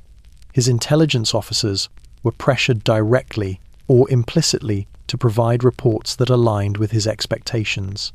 Industrial estimates were skewed, underestimated, or framed to support the narrative that victory was imminent. Yet behind the Ural Mountains, the Soviet Union was doing something Hitler never imagined: preparing for a long war of attrition. By late 1941, factories deep in the east were producing tanks, aircraft, and artillery at a rate that shocked even Soviet planners. The T-34, which outclassed most German tanks in armour and mobility, began rolling off production lines in vast numbers. New aircraft models, simple and rugged, were designed specifically for mass manufacture under wartime conditions. Artillery pieces that required hours of precision machining in Germany were built in the Soviet Union in half the time by workers who had mastered efficiency through necessity. German commanders, facing these new weapons on the battlefield, sent urgent reports demanding more resources, more tanks, more fuel, but supply lines were already buckling under winter conditions and impossible distances. Hitler dismissed many of these warnings, insisting the Soviets were on the brink of collapse. The truth was far more ominous. Soviet industry, battered but not broken, had shifted its heart eastward and now pulsed with a relentless rhythm. It produced more than Germany could replace. It sustained armies Germany thought destroyed. It fed a war effort that Germany had assumed would die within months. Hitler underestimated Soviet industry not because it was hidden, but because he believed it could not exist. And as winter closed in and German forces stalled outside Moscow, the consequences of that miscalculation began to reveal themselves cold, relentless, and impossible to ignore. By late autumn of 1941, the German advance, once a furious, unstoppable tide, began to slow. The roads, already strained by endless convoys, dissolved into knee-deep mud. Tanks bogged down, horses collapsed from exhaustion, and supply trucks churned helplessly in rutted fields. For days at a time, units barely moved, and then, almost without warning, the rain stopped, the mud hardened, and a new enemy emerged from the east, the Russian winter. No army in history was fully prepared for the brutal cold of the Soviet frontier, but none were as catastrophically unprepared as the Wehrmacht in 1941. Hitler had believed the campaign would end before winter arrived. His generals had hoped for the same, and because of that assumption, the German army marched into the Soviet Union with summer uniforms, inadequate shelter, and supply lines already stretched to the breaking point. As temperatures plunged toward -20, then -30, reality fell like a hammer. Weapons froze, lubricants turned to paste, machine gun bolts snapped, rifle mechanisms jammed in the cold. Panzer engines, already strained by months of non-stop use, seized up overnight. German soldiers lit fires beneath tanks to heat the engines before dawn. Many burned out transmissions trying to force machines that could barely move. Soldiers wrapped rags around their boots, hands, and faces. They stole winter clothing from civilians when they could find it. Jackets stiffened with frost, bread froze solid and had to be hacked apart with knives. Water could not be stored in canteens because it turned to ice in minutes. Some soldiers melted snow for drinking water over smouldering twigs, consuming precious hours and risking fires that revealed their positions. And then came the frostbite. Hands blistered, blackened, and died. Feet swelled grotesquely, inside boots that soldiers could not remove without tearing skin away. Ears broke under the slightest touch. Entire battalions suffered more casualties from cold than from enemy fire. The medical corps was overwhelmed. No one had enough supplies, bandages, or medicine. Amputation became common, performed quickly and without anesthesia in freezing field tents. Yet even in the midst of this nightmare, Hitler demanded the advance on Moscow continue. For him, the symbolism mattered more than the suffering. He refused to allow retreats. He refused to acknowledge that the weather was destroying his army faster than the Red Army ever could. He insisted on standing fast, as if willpower alone could compensate for frozen steel and dying men. The Soviets, though battered and bleeding, were better prepared. Their soldiers wore fur-lined coats, felt boots, and heavy mittens. Their weapons were engineered to function in extreme cold. Their tanks, particularly the T-34, operated with remarkable reliability in winter conditions. And their reinforcements, drawn from Siberian divisions, hardened by years of training in sub-zero temperatures, arrived fresh, well-equipped, and ready to fight. As the Wehrmacht froze in place, the Red Army struck back. The counter-offensive around Moscow in December 1941 shattered the illusion of German invincibility. Soviet troops pushed the exhausted, frostbitten Germans back from the capital, forcing them into chaotic retreats across snow-covered fields. German officers pleaded for winter gear, for fuel, for relief, but the rail lines, choked by distance and sabotage, could not deliver what they needed. Inside German headquarters, Panic collided with denial. Reports of catastrophic cold-related casualties were softened for Hitler's eyes. Logistics officers concealed shortages to avoid blame. Generals tried to frame retreats as tactical repositioning, but nothing could mask the truth. The winter had broken the offensive. Hitler, unwilling to accept responsibility, lashed out at his generals. He blamed them for lacking resolve. He blamed the weather for an unexpected turn. He blamed anything except his own decisions grounded in the fatal belief that the Soviet Union would fall before the cold arrived. Winter did not merely slow the German army, it exposed the profound flaws in Hitler's strategy: overconfidence, logistical neglect, and a refusal to prepare for contingencies. It revealed a war machine built on momentum, not endurance. And it marked the moment when the Wehrmacht's advance stalled not because of Soviet strength alone, but because Hitler never believed nature itself could be an enemy. The winter of 1941 was not just a season. It was the beginning of Germany's unravelling on the Eastern Front. By the end of 1941, as the German advance strained against winter and exhaustion, one front stood apart from all others: the Northern Front, where Hitler sought not just victory, but annihilation. His orders regarding Leningrad were unambiguous. The city was not to be taken in the traditional sense, not to be occupied, not even to be negotiated with. It was to be erased. Its people, more than 3 million civilians, were to starve, freeze, and disappear. In Hitler's mind, the fall of Leningrad would symbolize the collapse of the old Russia, the cradle of Bolshevism. But in trying to destroy the city, he created one of the longest and most brutal sieges in human history. The approach to Leningrad in the summer and autumn of 1941 had been deceptively swift. Army Group North slashed through the Baltic states, capturing key rail hubs and pushing the Red Army back toward the city. Finnish forces advanced from the north, motivated by territorial losses from the Winter War. By September, Leningrad was surrounded from nearly all sides, cut off from the rest of the Soviet Union by land. But the city did not break. Hitler expected a collapse. He believed hunger, cold, and fear would force Leningrad to surrender in weeks. He refused to authorize a direct assault, fearing high casualties, and convinced a siege was cleaner, more efficient, and more in line with his ideological objectives. He ordered the city to be shelled, bombed, and isolated. He instructed the Wehrmacht not to accept surrender. He wanted Leningrad to die silently. Instead, the siege dragged into a nightmare no one had anticipated. Inside the city, food supplies dwindled with terrifying speed. Bakeries rationed bread, made with sawdust fillers. People boiled leather belts for scraps of nutrition. Families burned furniture and books to survive the cold. Entire apartment blocks froze as fuel ran out. The temperature plunged below -30. Thousands died each week, then tens of thousands. Bodies lay frozen in stairwells and courtyards because burial crews could not keep up. Tram lines stopped. Factories continued to operate only by sheer desperation. Workers collapsing beside machines that still produced weapons for the front. And yet, Leningrad endured.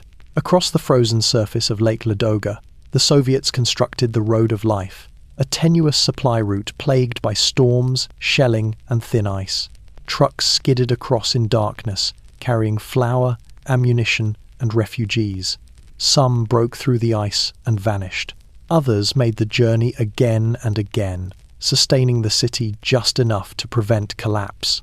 It was not enough to end the suffering, but enough to keep Leningrad alive.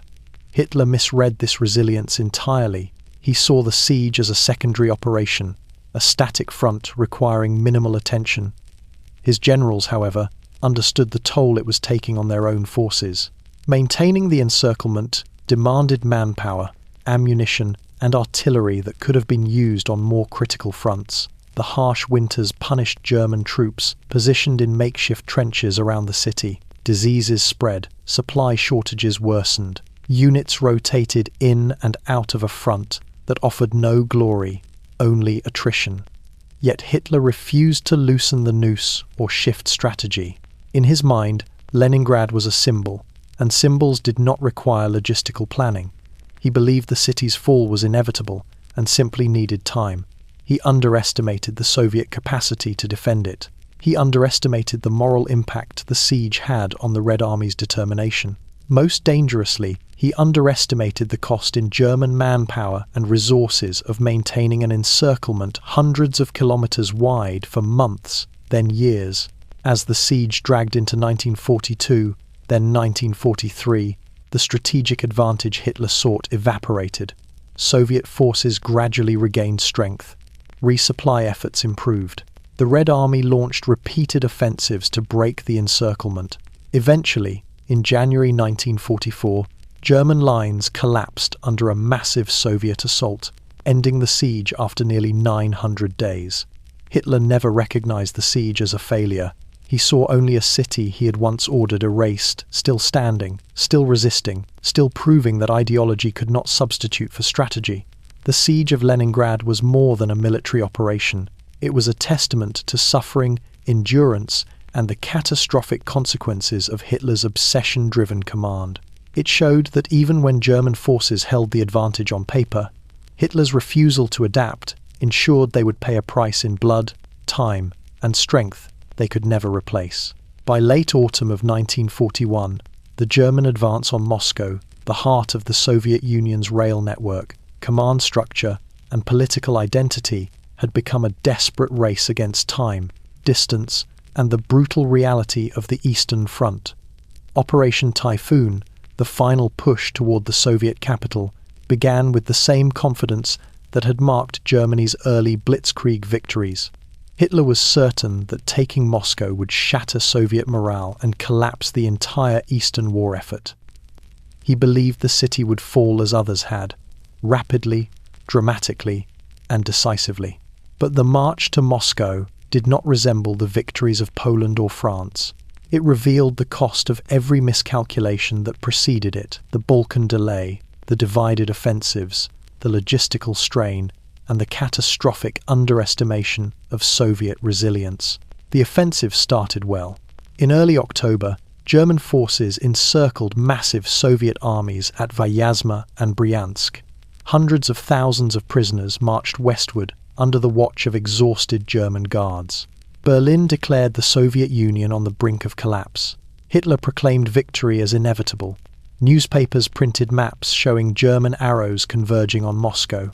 The illusion of invincibility remained intact, but the weather shifted before the Wehrmacht reached the city. Rain turned the roads to oceans of mud. Vehicles sank axle deep. Horses collapsed in place, unable to pull wagons through the muck. Panzer battalions strained forward at a walking pace. Supply lines already stretched thin by months of rapid advance slowed to a crawl. Fuel tankers bogged down. Ammunition shipments arrived late or not at all. Soldiers slept in freezing, waterlogged trenches as clothing rotted from constant moisture. Still, Hitler pushed them forward. When the frost finally returned and the ground hardened, movement became possible again, but the cold became lethal within days. German troops reached the outskirts of Moscow in thin, ragged uniforms better suited for late autumn than Arctic winter. Helmets froze to skin, rifle bolts snapped, bread turned to blocks of ice. Exhaustion gnawed at every unit. Frostbite spread silently, claiming fingers, toes, ears, sometimes entire limbs. Yet the Red Army did not break. Soviet soldiers dug into defensive lines around the city. Anti-tank ditches, trenches, and bunkers formed a vast protective ring. Women, children, and factory workers dug until their hands bled, carving fortifications through frozen ground. Reinforcements arrived from Siberia, well-equipped, well-trained troops hardened by years of life in extreme cold. They brought fresh energy to a front where German forces were dying from exposure faster than from combat. For the first time, German officers realized the truth: Moscow would not fall quickly. It might not fall at all. Inside German headquarters, the mood shifted from triumph to dread. Reports described unimaginable: cold, collapsing equipment, and Soviet counterattacks growing in strength. Commanders pleaded for winter uniforms, for fuel, for replacements, but the supply system, overextended across 1,000 kilometers of hostile terrain, could deliver little. Hitler refused to accept the reality. He insisted on holding ground, forbidding strategic withdrawals even when units faced annihilation. He accused generals of lacking resolve. He blamed the weather, not his planning. He demanded attacks continue, even as men froze in trenches, unable to fire their weapons. In early December, as German forward units glimpsed the outskirts of Moscow through swirling snow, the Red Army struck with overwhelming force.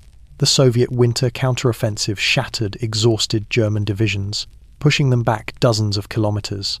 Entire regiments disintegrated, vehicles were abandoned, horses died by the thousands. German soldiers staggered through blizzards in disorganized retreat. The myth of blitzkrieg died in the snow outside Moscow. Hitler refused to admit failure. He claimed the offensive had been halted voluntarily. He dismissed the retreat as temporary. But the truth was unmistakable. The drive to Moscow had collapsed completely. It was the moment Germany lost the strategic initiative. It was the moment Hitler's certainty collided with reality.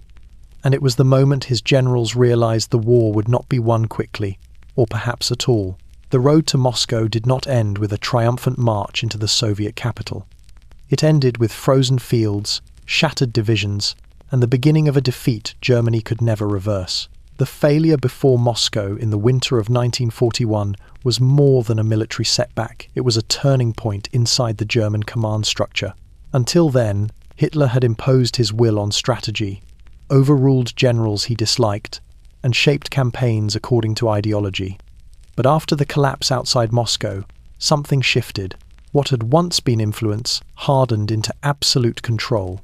Hitler no longer viewed himself as the Führer who guided his generals. He now saw himself as the supreme commander who was the strategy. In December 1941, Hitler removed Field Marshal Walther von Brauchitsch as commander-in-chief of the army and assumed the position himself. The decision shocked even his closest subordinates. Never before in modern German history had one man held such total authority over the armed forces. Yet Hitler justified it with the same conviction that had carried him through every gamble. He believed that only his vision could deliver victory. The generals had failed at Moscow, therefore, he alone must lead. Inside the headquarters at Rastenburg, the shift was immediate and suffocating. The OKH, Army High Command, once a hub of debate and planning, transformed into a room where orders were issued downward and never questioned upward. Maps covered entire walls, bristling with arrows and coloured pins. Hitler stood before them for hours, memorising every bend in every river, every forest boundary, every rail junction. He absorbed details obsessively, not to understand the limits of his army, but to reinforce his illusion that he could control a war spanning thousands of kilometres. The generals quickly learned the new reality. Disagreement was no longer tolerated at all. Colonel General Franz Halder, chief of the General Staff, found his role reduced to recording Hitler's monologues. Commanders who attempted to present unwelcome facts were humiliated in front of colleagues. Officers who urged withdrawal or consolidation were dismissed, reassigned, or punished. Those who remained learned to speak carefully, framing their recommendations in ways that flattered Hitler's instincts rather than contradicted them. And with verbal dissent gone, operational flexibility died with it. Hitler began issuing tactical orders directly to frontline divisions, often bypassing established communication networks. He changed objectives abruptly, redirecting armies that were already exhausted. He forbade retreats, no matter how desperate the situation. "Stand fast," he ordered, as if 2 words could halt the Soviet winter. Victory will come to those who refuse to yield. But war does not obey ideology, nor does it forgive stubbornness. The no-retreat orders led to catastrophe across the front.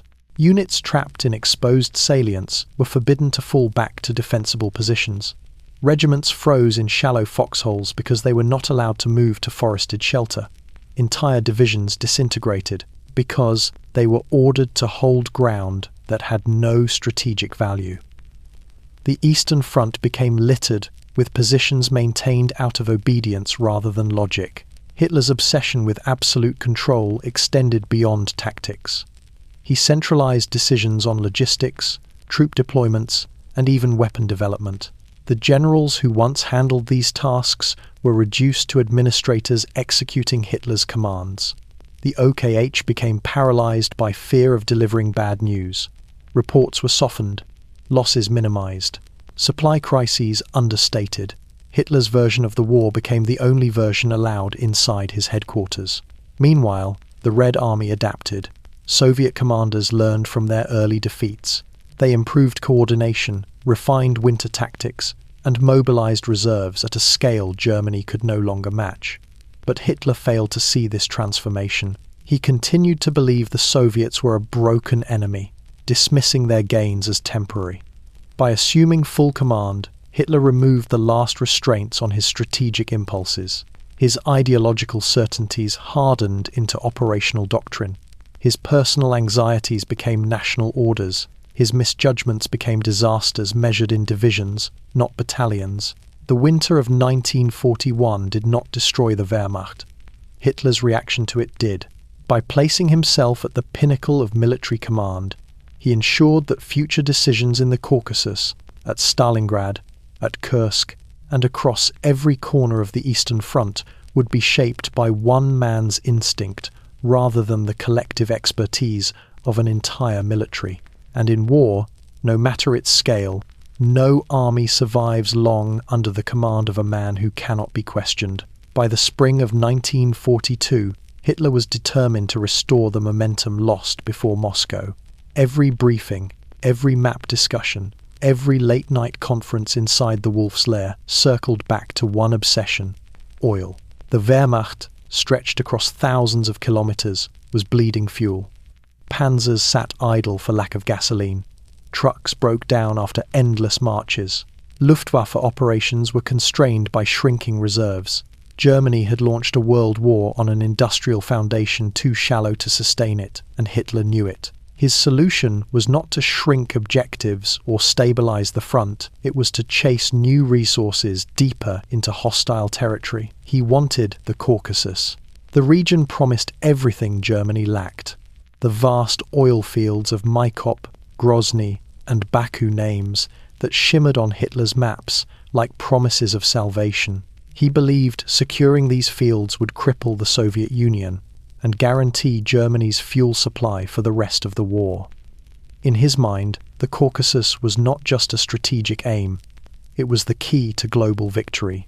But the path to those oil fields ran through mountains, deserts, and distances that defied logistical sanity. Thus was born Case Blue Operation Blau, a campaign defined not by strategic clarity, but by Hitler's desperation for fuel and his continued belief that willpower could overcome geography. The operation began in the summer of 1942 with an air of regained confidence. After stabilizing the front during the winter and spring, German forces pushed south with renewed strength. Soviet defenses in the region were weaker than around Moscow. Early German advances were rapid, capturing cities, rail lines, and river crossings. Propaganda framed the movement south as the final blow against the Soviet Union. But beneath the triumph lay the same vulnerabilities that had haunted Barbarossa. Logistics, already stretched during the drive toward Moscow, were now pushed beyond the breaking point. The further German forces moved into the Caucasus, the longer their supply lines became thin, exposed threads vulnerable to Soviet counterattacks, partisan raids, and the sheer burden of distance. Fuel shortages plagued mechanized units, vehicles broke down on crude mountain roads. Transport relied heavily on horses, an impossible burden in terrain better suited for pack animals, and specialized equipment Germany did not possess. Instead of concentrating forces for a decisive push, Hitler repeated the error that had crippled the Moscow offensive. He split his armies. Army Group A was ordered into the Caucasus proper, toward Maikop and Grozny. Army Group B, under Paulus, was sent towards Stalingrad, a city Hitler initially declared unimportant, then suddenly deemed essential. The splitting of forces drained the momentum of both operations. Divisions that desperately needed reinforcement instead found themselves diluted across two massive objectives. Inside the OKH, senior officers were horrified. They argued that controlling even one of the Caucasus oil fields would require manpower Germany could not spare. They warned that advancing deeper would leave German armies dangerously exposed. They pleaded for a concentrated approach. Hitler ignored them entirely. He micromanaged every movement. He issued unrealistic deadlines. He demanded speed, demanding deeper penetrations even while fuel convoys ran dry. When Maikop fell in August, German soldiers discovered the oil fields in ruins sabotaged by retreating Soviet engineers. Months of fighting had delivered nothing but empty pipes, shattered machinery, and scorched earth. Still, Hitler pressed on. The mountains of the Caucasus rose like a wall. German troops climbed slopes where roads became goat paths, hauling artillery by hand. Vehicles sputtered out on thin mountain tracks. The front dissolved into scattered units, fighting isolated skirmishes while Soviet forces regrouped. The closer the Germans came to the oil fields of Baku, the more impossible the goal became, until the advance simply stopped, halted by mountains, exhaustion, and the limits of German supply. Meanwhile, Stalingrad, meant to be a supporting objective, began to consume more and more German attention. The decision to divide forces became the turning point of the entire war. The Caucasus thrust lost strength, and the Sixth Army, isolated at Stalingrad, grew vulnerable. By autumn, both operations were faltering. Hitler refused to admit it. He refused to pull back. He refused to abandon the Caucasus, believing that one more push, one more victory, would justify everything. But war does not bend to obsession. The Caucasus misadventure drained fuel, men, and machinery Germany could never replace. It stretched the Wehrmacht thin at the exact moment the Soviets were preparing a counteroffensive. It created vulnerabilities that would soon snap shut around Stalingrad like a steel trap. Hitler had chased oil across mountains and deserts, and in doing so, he lost the momentum he needed most. The cost of that misadventure would echo across the rest of the war. By the summer of 1942, Hitler's southern campaign had already begun to fracture under the weight of geography, logistics, and ambition. Yet it was the city of Stalingrad, a place of limited military value but enormous symbolic weight, that would become the fulcrum on which the entire war turned. In Hitler's mind, taking the city bearing Stalin's name was more than a strategic objective. It was a personal challenge, a blow against the Soviet leader himself. What began as a supporting operation for the Caucasus thrust soon became an obsession, and obsessions in war are lethal. Stalingrad sat on the banks of the Volga, a narrow, battered industrial strip flanked by steep cliffs, smokestacks, and endless rubble. It was not a natural fortress. It had no grand ring of defences, but it commanded the river routes feeding the southern front, and its capture would secure Germany's flank as they pushed toward the oil fields of Baku. That was the original plan: take the city quickly, then move on. But the plan collapsed the moment Hitler made Stalingrad a symbol. As German forces approached the outskirts in late summer, the Luftwaffe unleashed a devastating bombardment. Whole districts burned. Tens of thousands of civilians died. Buildings collapsed into jagged ruins. The city became a labyrinth of debris, perfect terrain for defenders, catastrophic for attackers. Still, German infantry and armor pushed in, expecting rapid victory. Instead, they found a Soviet army fighting with a ferocity born not from orders, but from the understanding that retreat meant annihilation. Stalin issued Order No. 227. Not a step back. It was not a slogan, it was a sentence. Barrier troops shot deserters. Commissars enforced discipline with ruthless efficiency. Every street became a front line. Every basement housed snipers. Every factory became a fortress. The fighting devolved into something primitive and horrifying. Soldiers battled room to room, floor to floor, sometimes only meters apart. Bodies froze in shattered stairwells. Machine guns rattled through smoke-thick corridors. The German Sixth Army fought for days to capture a single grain elevator, a single house, a single railway depot. And when they did, the Soviets counterattacked, taking it back at night. German casualties soared, ammunition ran low, fuel shipments slowed, but Hitler refused to accept the reality on the ground. He believed the city was within reach. He believed one final push would secure it. He believed the Soviets were on the brink of collapse again. Then came Operation Uranus. In November 1942, Soviet forces launched a massive encirclement not at the heart of Stalingrad, but at its flanks held by overstretched Romanian, Hungarian, and Italian units. The Soviet pincers closed with breathtaking speed, cutting off the entire German Sixth Army in a matter of days. Over 200,000 Axis troops were trapped in a frozen pocket, spanning the ruins of the city. Hitler's response was immediate and catastrophic. He ordered General Paulus to hold his position. No breakout, no retreat.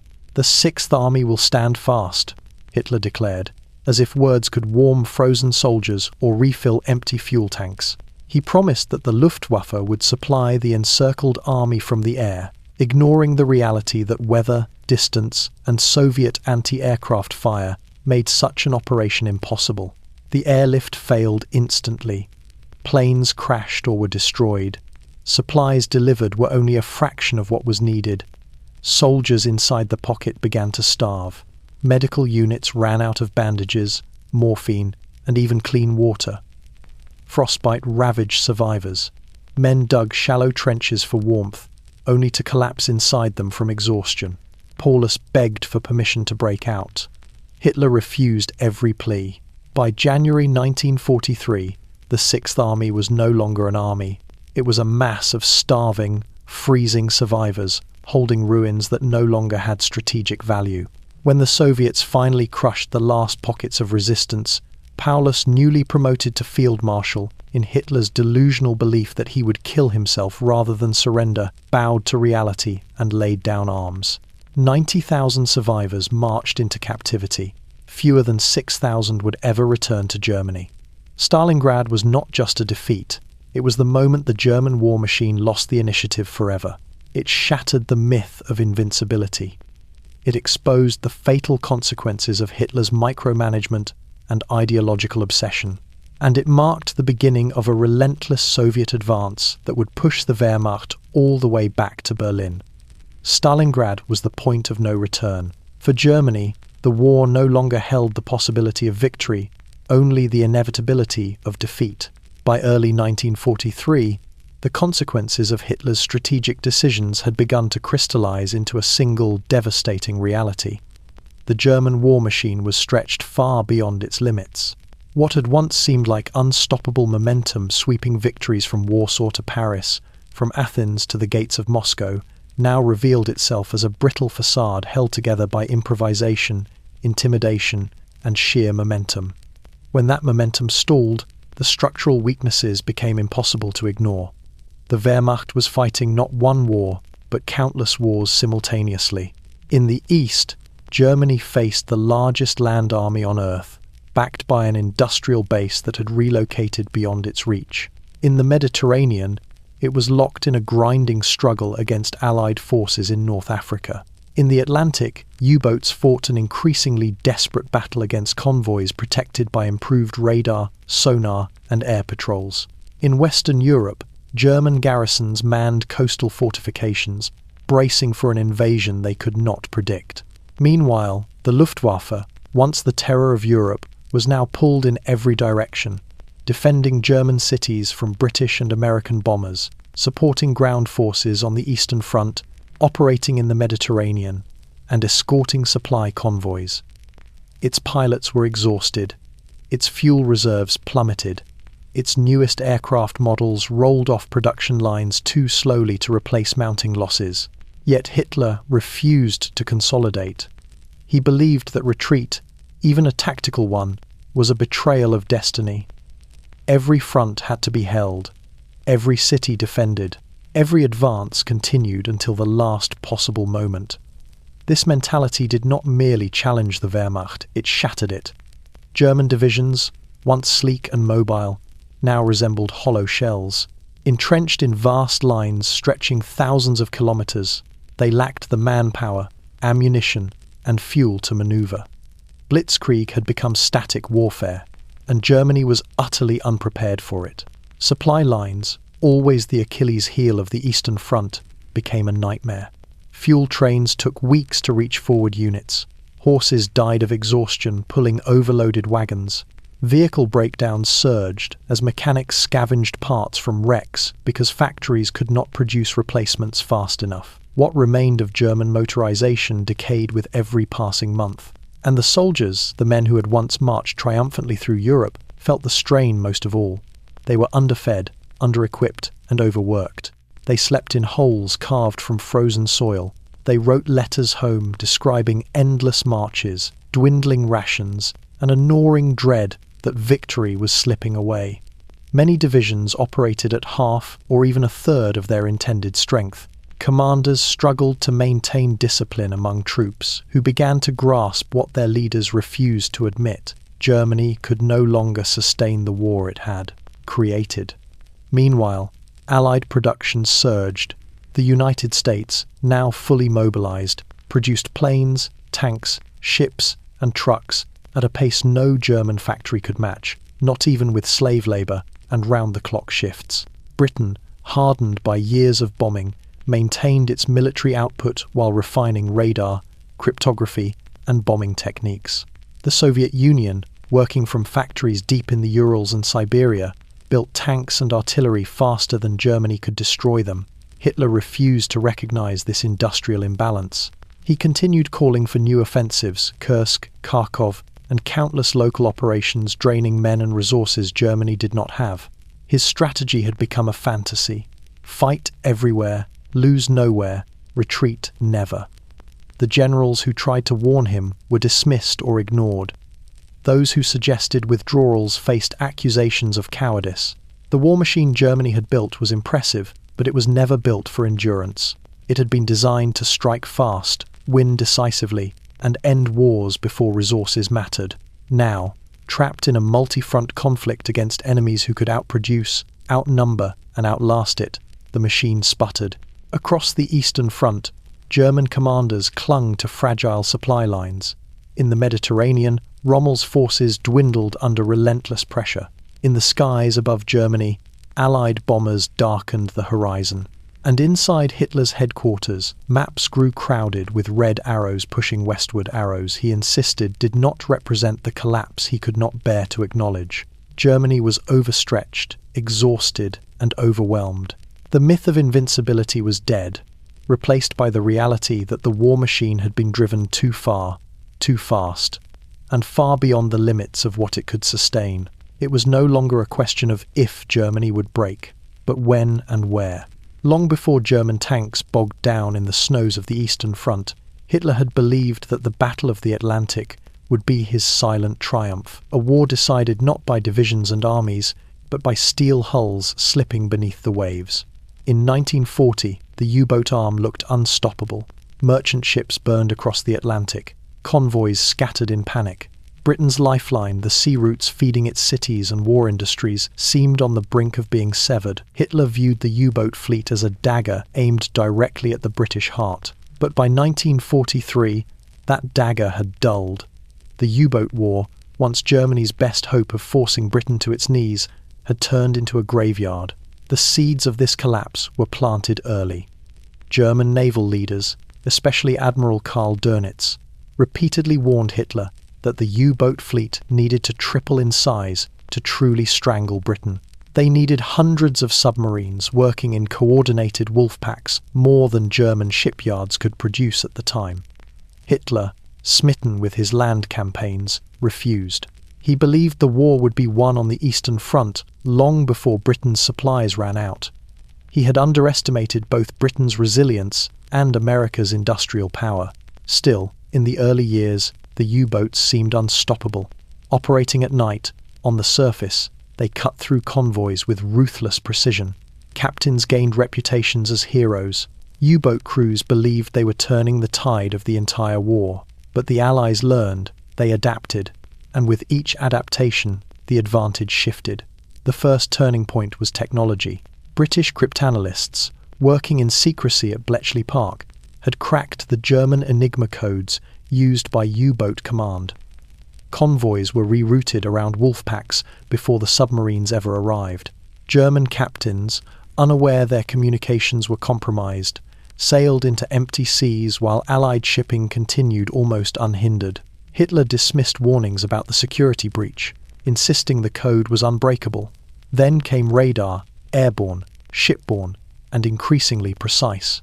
Aircraft patrolling the Atlantic began to spot U-boats from miles away.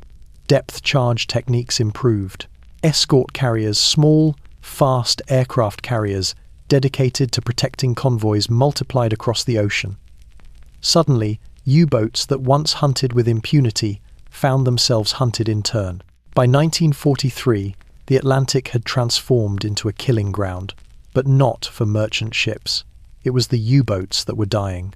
At first, the losses seemed manageable, 1 or 2 a week. Then dozens. Entire wolf packs were wiped out in days. Boats surfaced with crews exhausted, fuel tanks empty, batteries drained. Many never resurfaced at all. Inside the wolf's lair, Hitler grew irritated by the constant requests for better equipment, improved torpedoes, and reinforced shipyards. He accused the Navy of exaggerating losses. He blamed weather, luck, even the bravery of U-boat crews, anything but Allied superiority. He refused to divert industrial resources from tanks and aircraft to build the number of submarines Donitz needed. Hitler believed the Eastern Front was still the decisive arena. To him, the Atlantic was merely a distraction. But for Britain, and soon for America, it was the front that kept the Allies alive. Convoys carried food, fuel, aircraft, trucks, and soldiers. They transported the raw materials of war. They sustained an entire nation and its growing military machine. And once the Allies had cracked the code, mastered radar, improved sonar, expanded escort fleets, and placed aircraft across mid-ocean gaps, the German U-boat peril collapsed almost overnight. May 1943 became known as Black May for the U-Bootwaffe. 41 German submarines were lost in a single month, more than some entire nations lost in years of war. The Atlantic, once a battlefield of opportunity, became a graveyard for submariners. Crews who once returned as heroes now vanished without a trace, entombed in steel beneath thousands of meters of dark water. Hitler refused to acknowledge the significance of the defeat. He demanded new boat designs, long-range, faster, more advanced designs that would arrive years too late. He fantasized about miracle weapons, restoring the balance. But the Atlantic was lost. The Allies now controlled the sea. Supplies flowed freely. Troops moved from America to Britain in vast numbers. And by controlling the seas, the Allies built the foundation for the invasion that would one day land on the beaches of Normandy.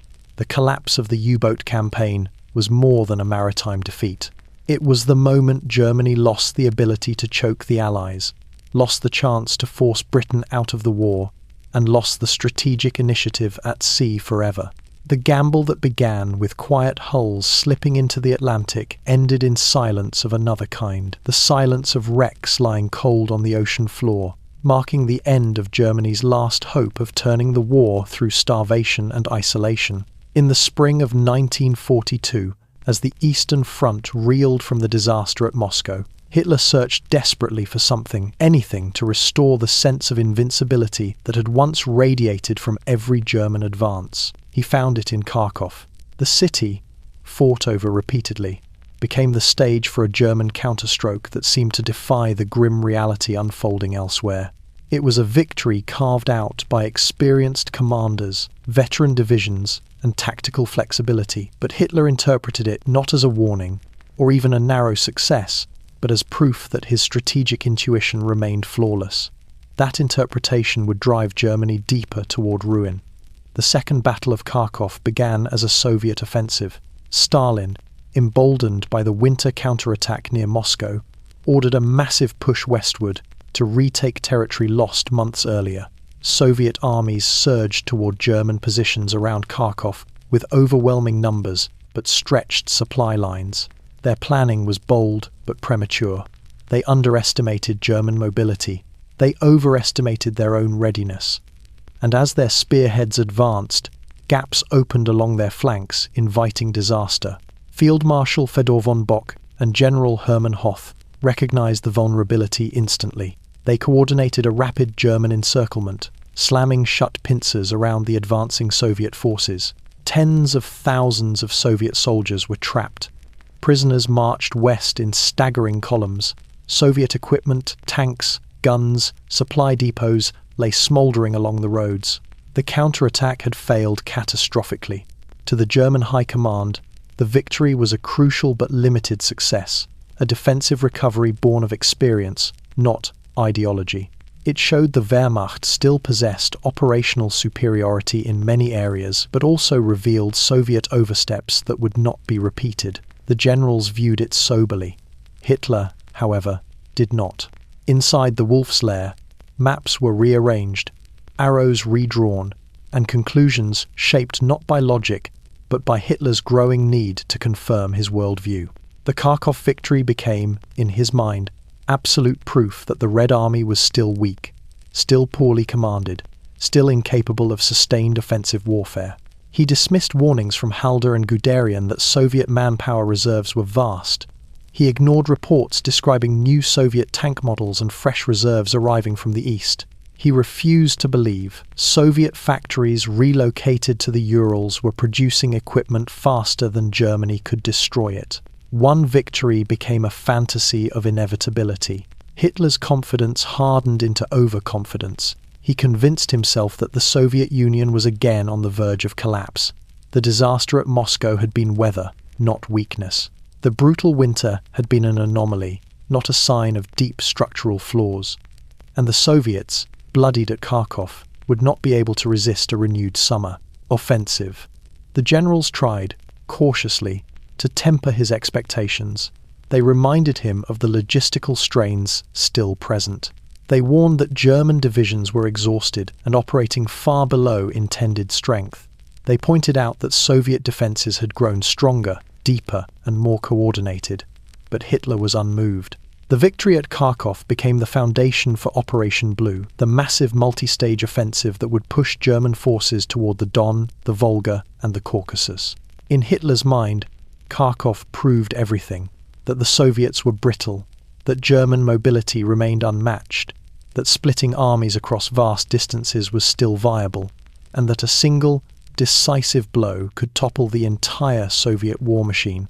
He did not see that Kharkov was a battlefield anomaly, a victory produced by perfect timing, skilled commanders, and Soviet overreach. Not by strategic fundamentals Germany could replicate at will. Instead, he saw it as validation. Validation that his instincts were divine. Validation that defeat at Moscow had been a temporary setback. Validation that Germany could still win the war not by adapting, but by doubling down. Kharkov became the spark that reignited Hitler's appetite for reckless offensives. It fueled the belief that the Soviet Union could be broken in a single campaign, a belief that led directly to the disastrous overextension at Stalingrad and the collapse of Germany's southern front. Kharkov was a victory, but it was also the moment Hitler convinced himself that Germany could still win a war it no longer had the capacity to fight a delusion that would shape every decision that followed. The surrender of the Sixth Army at Stalingrad in February 1943 sent shockwaves through Germany and the world. It was the greatest German defeat of the war, a calamity that shattered the myth of Wehrmacht invincibility and exposed the catastrophic consequences of Hitler's decisions. For the generals, Stalingrad was a grim turning point, a lesson written in blood that Germany could no longer wage war through rigid defenses, ideological gambles, and personal obsessions. But for Hitler, it was not a lesson at all. It was an inconvenience to be explained away, denied, or simply ignored. Inside the wolf's lair, the atmosphere after Stalingrad was suffocating. Senior officers waited for Hitler to reconsider his strategic assumptions, to acknowledge the realities that had doomed the Sixth Army. Overstretched supply lines, multi-directional offensives, inadequate fuel, insufficient coordination, and the impossibility of holding a city at all costs. Instead, Hitler clung to the belief that Stalingrad was a temporary setback caused by disloyal generals, weather, chance, anything but his own decisions. He refused to accept that the Soviets had changed. Since 1941, the Red Army had learned how Germany fought. Their commanders had adapted, studying German encirclement tactics, improving coordination, refining logistics, and mastering large-scale combined operations. Soviet industry now produced tanks, artillery, and aircraft in staggering numbers. New units trained specifically for winter warfare, urban combat, and exploitation breakthroughs. The Red Army was no longer the disorganized mass Hitler believed he could intimidate, but Hitler continued making decisions as though nothing had changed. He ordered new offensives across the Eastern Front, insisting Germany could regain the initiative. He demanded that every position be held, even when doing so placed divisions at risk of encirclement. He forbade tactical withdrawals, insisting that iron will could overcome fatigue and attrition. He dismissed intelligence reports showing the scale of Soviet mobilization, claiming they were exaggerated or incorrect. Worst of all, he continued to split his forces.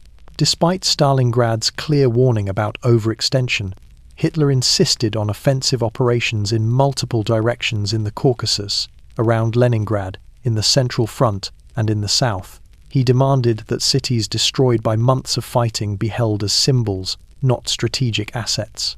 The generals, once vocal in their concerns, learned to speak carefully or not at all. Those who challenged Hitler risked dismissal or worse. One of the most shocking displays of Hitler's denial came during the planning for the next major operation, the attack on the Kursk salient. Hitler viewed Kursk as an opportunity to restore momentum, regain prestige, and erase the humiliation of Stalingrad.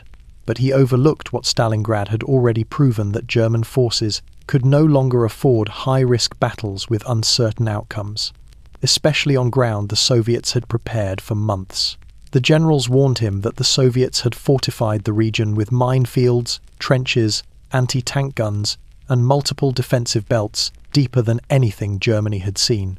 They warned that Soviet reserves were larger, better supplied, and positioned for counterattacks Germany could not absorb. They warned that every delay, and Hitler demanded many, gave the Soviets more time to prepare. Hitler ignored them. He waited for new tanks, new weapons, and new formations that existed more in theory than reality.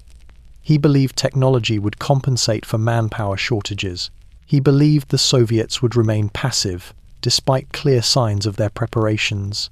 And he believed that one decisive blow could still turn the war. Every belief contradicted the lessons of Stalingrad. Stalingrad had shown that Germany could no longer sustain prolonged urban combat. Hitler ordered more. Stalingrad had shown that encirclement was now a Soviet specialty. Hitler kept creating salients. Stalingrad had shown that Germany lacked reserves. Hitler planned offensives requiring them. Stalingrad had shown that supply lines were Germany's greatest vulnerability. Hitler stretched them further.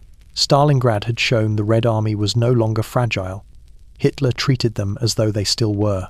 The generals knew the truth. Germany had reached the point where defensive warfare, elastic, mobile, and adaptive, was the only way to slow the Soviet advance. But Hitler was unwilling to fight a defensive war. He believed retreat was dishonor, defense was weakness, and caution was defeatism. And so the lessons of Stalingrad, lessons paid for with the lives of hundreds of thousands of German soldiers, were ignored, dismissed, or replaced with fantasies of renewed conquest. Germany moved toward Kursk not with strategic clarity but with denial, dragged forward by a leader unwilling to accept the war he was actually fighting. In that denial lay the seeds of the next catastrophe. By midsummer of 1943, Germany stood on the edge of a strategic precipice. The Wehrmacht had been bled by winter, broken at Stalingrad, and stretched thin across a front too large to control. Yet Hitler still believed he could reclaim the initiative. He pinned that belief on one battle, Kursk, a massive, bulging salient in the Soviet lines. It jutted toward German positions like an irresistible target. To Hitler, it was an opportunity to deliver a decisive blow. To his generals, it was a trap. They were right. The Kursk salient was not simply a protrusion on a map, it was a fortress. After Stalingrad, the Soviets understood exactly how Germany fought. They knew where the Germans would strike, how they maneuvered, and the formations they favored. And in anticipation of a German offensive, the Red Army spent months turning the region into the most heavily fortified battlefield in history. Hitler saw the salient as a weakness. The Soviets had built it into a killing ground. On paper, Operation Citadel appeared bold and precise. 2 German pincers, the 9th Army in the north and the 4th Panzer Army in the south, would punch into the salient, encircle Soviet forces, and restore German momentum on the Eastern Front.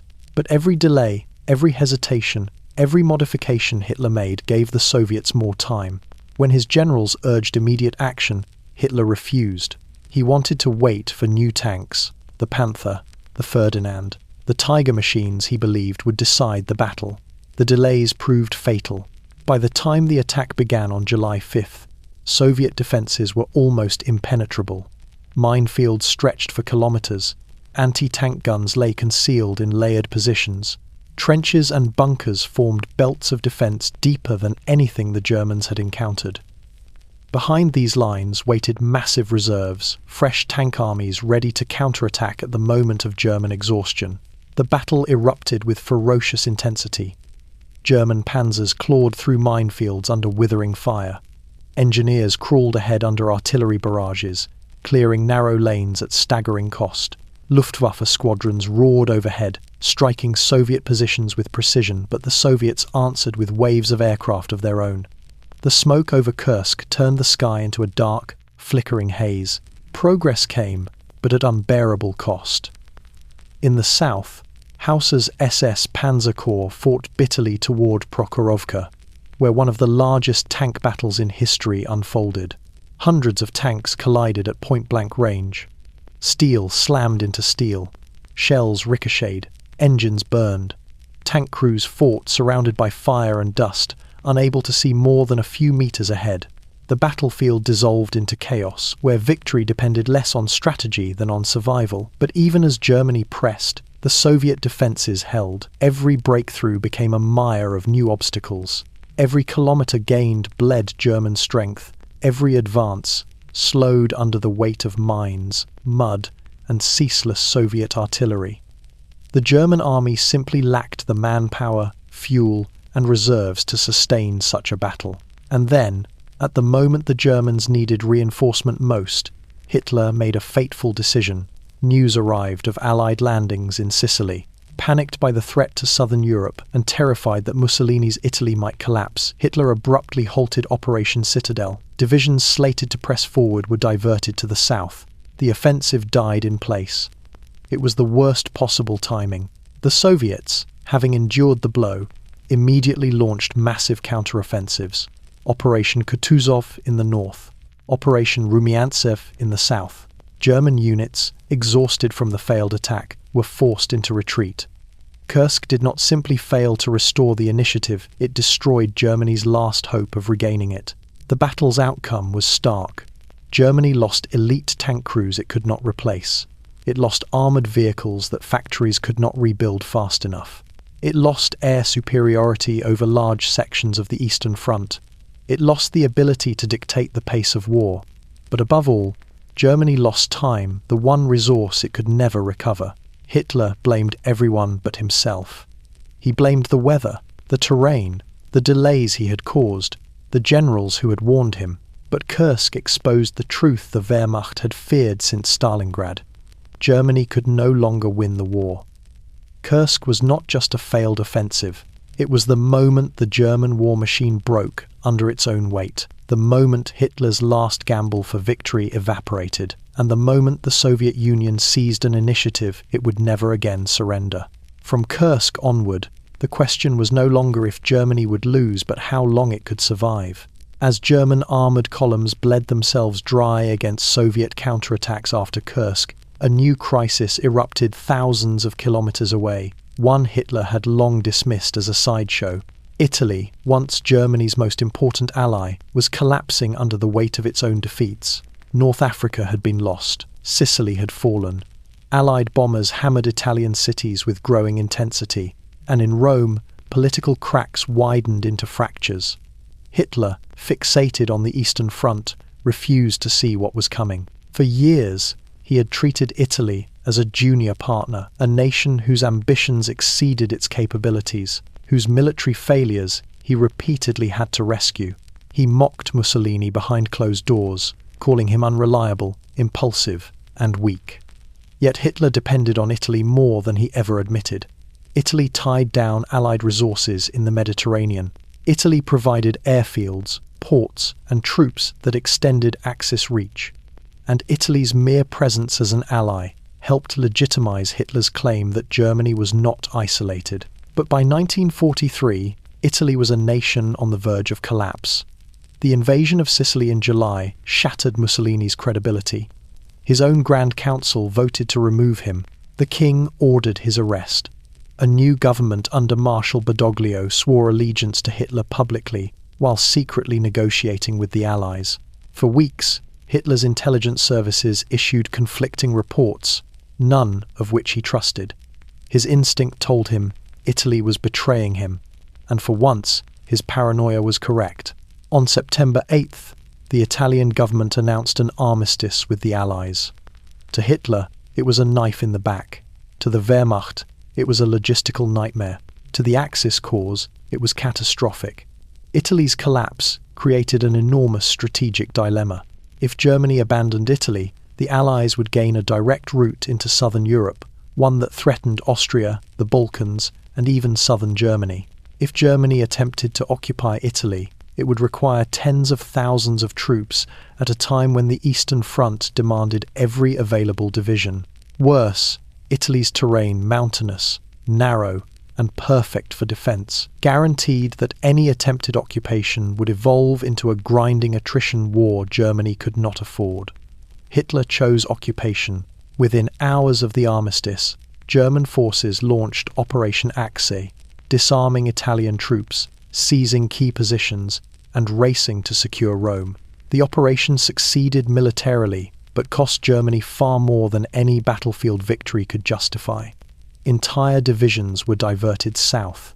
Elite paratroopers were committed to rescuing Mussolini in a daring raid that served propaganda more than strategy. Fortifications were built along the entire length of the Italian peninsula, the Gustav Line, the Gothic Line, defensive belts that demanded constant manpower and supplies. Germany had inherited a front it neither wanted nor could afford.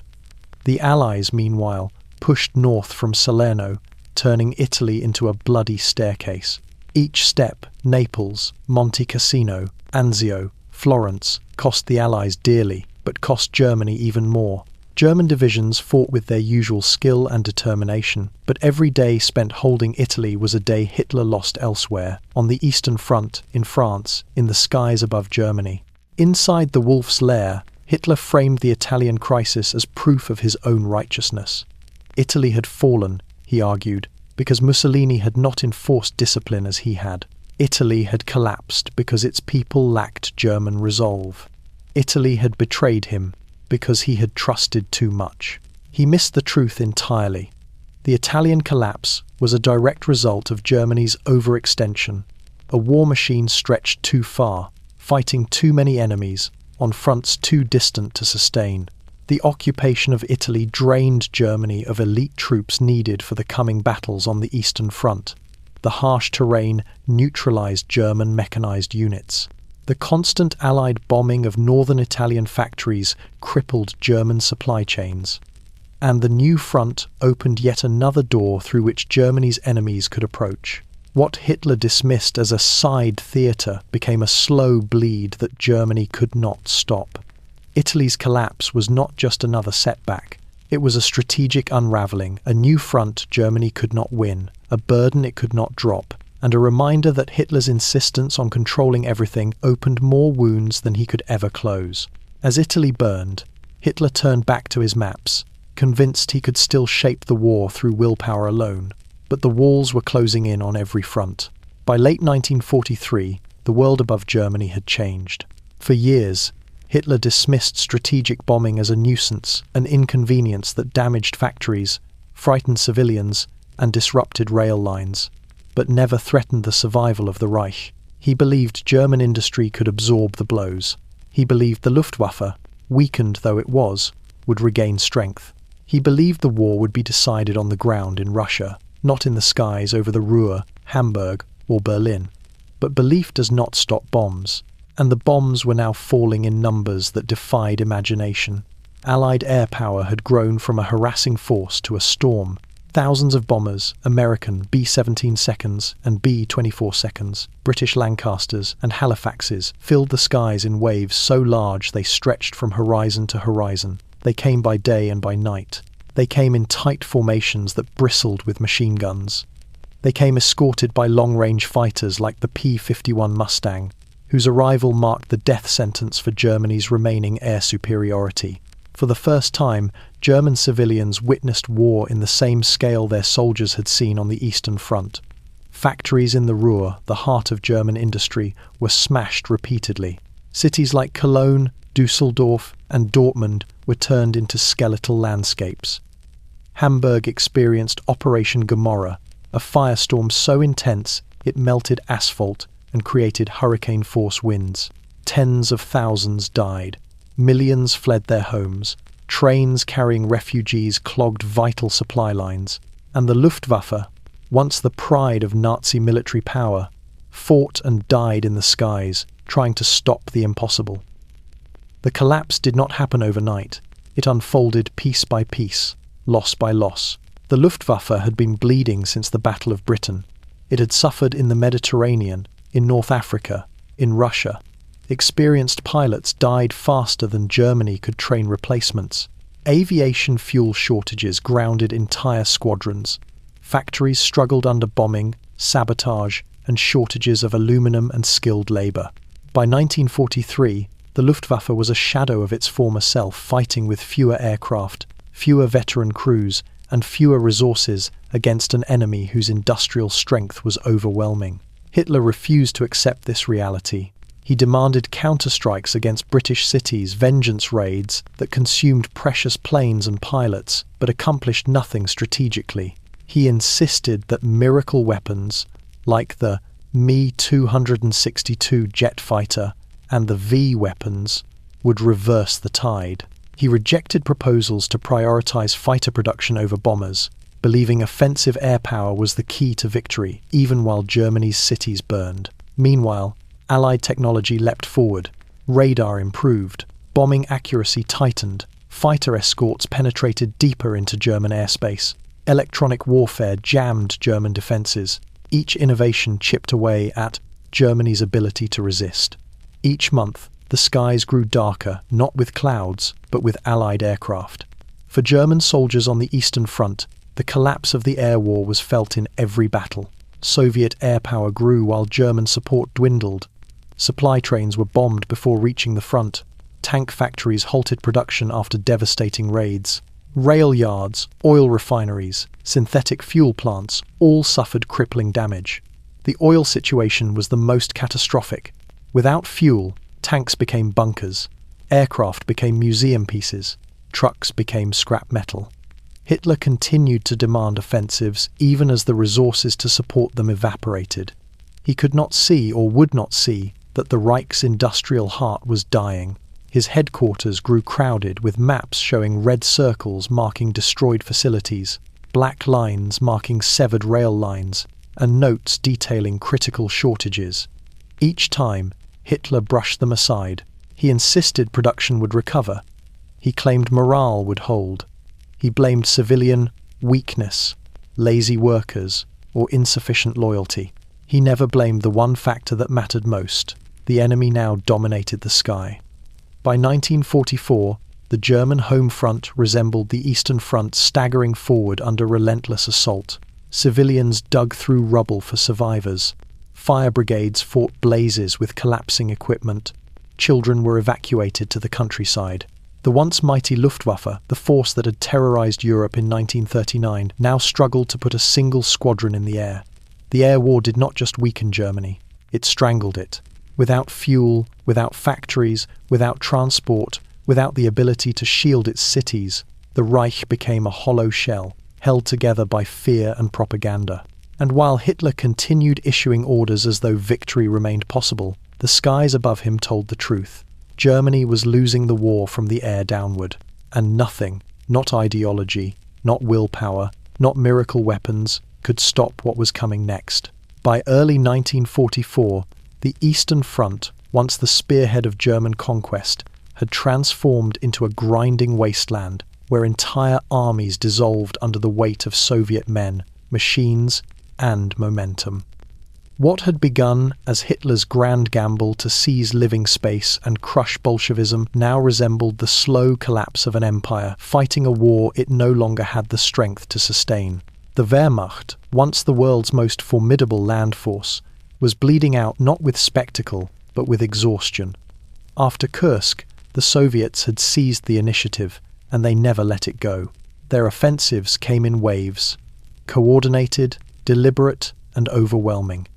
They struck across hundreds of kilometers at a time, forcing Germany into defensive battles it could neither win nor escape. Hitler, trapped in the belief that standing fast projected strength, insisted on holding every position no matter how exposed or tactically suicidal. The result was not resilience, it was disintegration. German divisions grew thin. A division meant to field 15,000 men now fought with 4,000, some with 2. Others existed only on paper. Replacements were scarce. Most reserves had been used up in the previous winter's crises. Hitler's refusal to allow tactical withdrawals created pockets of German troops surrounded and destroyed in encirclements that echoed Stalingrad on a smaller scale: Korsun, Cherkasy, Kamenets-Podolsky. Each one cost Germany soldiers it could never replace. Meanwhile, Soviet strength seemed endless. Factories deep in the Urals churned out tanks faster than Germany could destroy them. Artillery rolled forward by the thousands. Entire new armies appeared on the front just weeks after enormous battles. What German intelligence had once dismissed as disorganization now revealed itself as a machine powered by discipline, scale, and ruthless will. Their generals had learned from every defeat. Their tactics improved. Their logistics, once chaotic, now supported offensives that stretched Germany's shrinking front to the breaking point. Terrain itself became an enemy. Mud swallowed German vehicles. Forests hid Soviet artillery. Rivers froze, then thawed, then flooded supply routes. And all the while, Soviet pressure mounted. The Red Army advanced through Ukraine in operations so large they made earlier phases of the war seem almost small. Cities that had taken months for the Wehrmacht to seize fell back into Soviet hands in days. Kharkov, retaken by the Germans after Stalingrad, fell again. Kyiv, lost in 1941, was liberated. Crimea collapsed despite Hitler's orders to hold it at all costs. Each city lost was another blow to German morale, another fracture in the facade of Hitler's iron will. Inside German headquarters, the situation maps grew darker. Red arrows pushed westward. Divisions marked with blue pins shrank or vanished entirely. Requests for reinforcements went unanswered because none existed. The German High Command understood the truth. The Eastern Front was no longer a front, it was a retreat in slow motion. But Hitler refused to accept the reality unfolding before him. He clung to fantasies of counteroffensives that never materialized. He demanded offensives without fuel, attacks without ammunition, breakthroughs without reserves. He issued stand-fast orders as though words could stop tanks. He fired competent generals for advocating tactical withdrawals and replaced them with loyalists who nodded in silence while disaster grew around them. By mid-1944, the front reached its breaking point. Operation Bagration, the Soviet summer offensive, shattered Army Group Center, annihilating over 20 divisions in a matter of weeks. Entire corps disappeared. Command posts were overrun, roads clogged with retreating troops. The Wehrmacht lost more soldiers and equipment in this single campaign than at Stalingrad, yet Hitler dismissed it as temporary. The truth was undeniable. Germany no longer controlled the Eastern Front. The Eastern Front controlled Germany. Every kilometer the Soviets advanced brought them closer to Poland, to East Prussia, to the borders of the Reich itself. And for the first time since 1941, German soldiers looked over their shoulders and wondered not how to win the war, but how to survive the one already lost. The Eastern Front did not collapse in one dramatic moment. It bled out slowly, brutally, inevitably. And Hitler, blinded by ideology and arrogance, let it happen inch by inch. By mid-1944, the Reich stood like a house burning from both ends. The Eastern Front was crumbling under Soviet pressure. But Hitler insisted that the real danger lay in the west. For years he had boasted that a single armoured counterstroke would hurl any Allied landing back into the sea.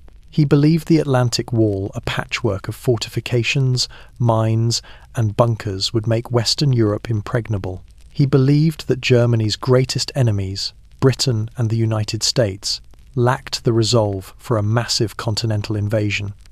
He was wrong on all counts. At dawn on June 6, 1944, the illusion shattered. Allied ships, thousands of them, lined the horizon off Normandy. Planes filled the sky. Paratroopers dropped behind German lines. Waves of landing craft surged toward the beaches. It was the largest amphibious invasion in history, a logistical feat Hitler had never imagined the Allies capable of. And it struck at the very moment when Germany had the least strength to oppose it. Hitler's response was chaotic, delayed, and shaped by the same delusions that had cost Germany so dearly in the East. For hours, he refused to release panzer divisions stationed inland. Convinced the Normandy landings were a feint, he insisted the real invasion would come at Pas-de-Calais. He ignored reports from the front. He dismissed pleas from commanders on the ground. He kept armour immobilised while Allied troops established footholds that grew stronger with every passing minute. By the time he authorised deployment, it was too late. In Normandy's bocage fields boxed in by ancient hedgerows, the Wehrmacht fought with grim determination. German infantry ambushed Allied columns from hidden positions. Tanks lurked in shadows beneath tangled branches. Snipers turned every farmstead into a fortress. But for every German soldier, 10 more waited offshore. For every tank destroyed, Allied factories produced 3. For every position defended, aircraft circled overhead ready to obliterate it. Hitler had underestimated the Allies' air power catastrophically. Every daylight movement became a gamble.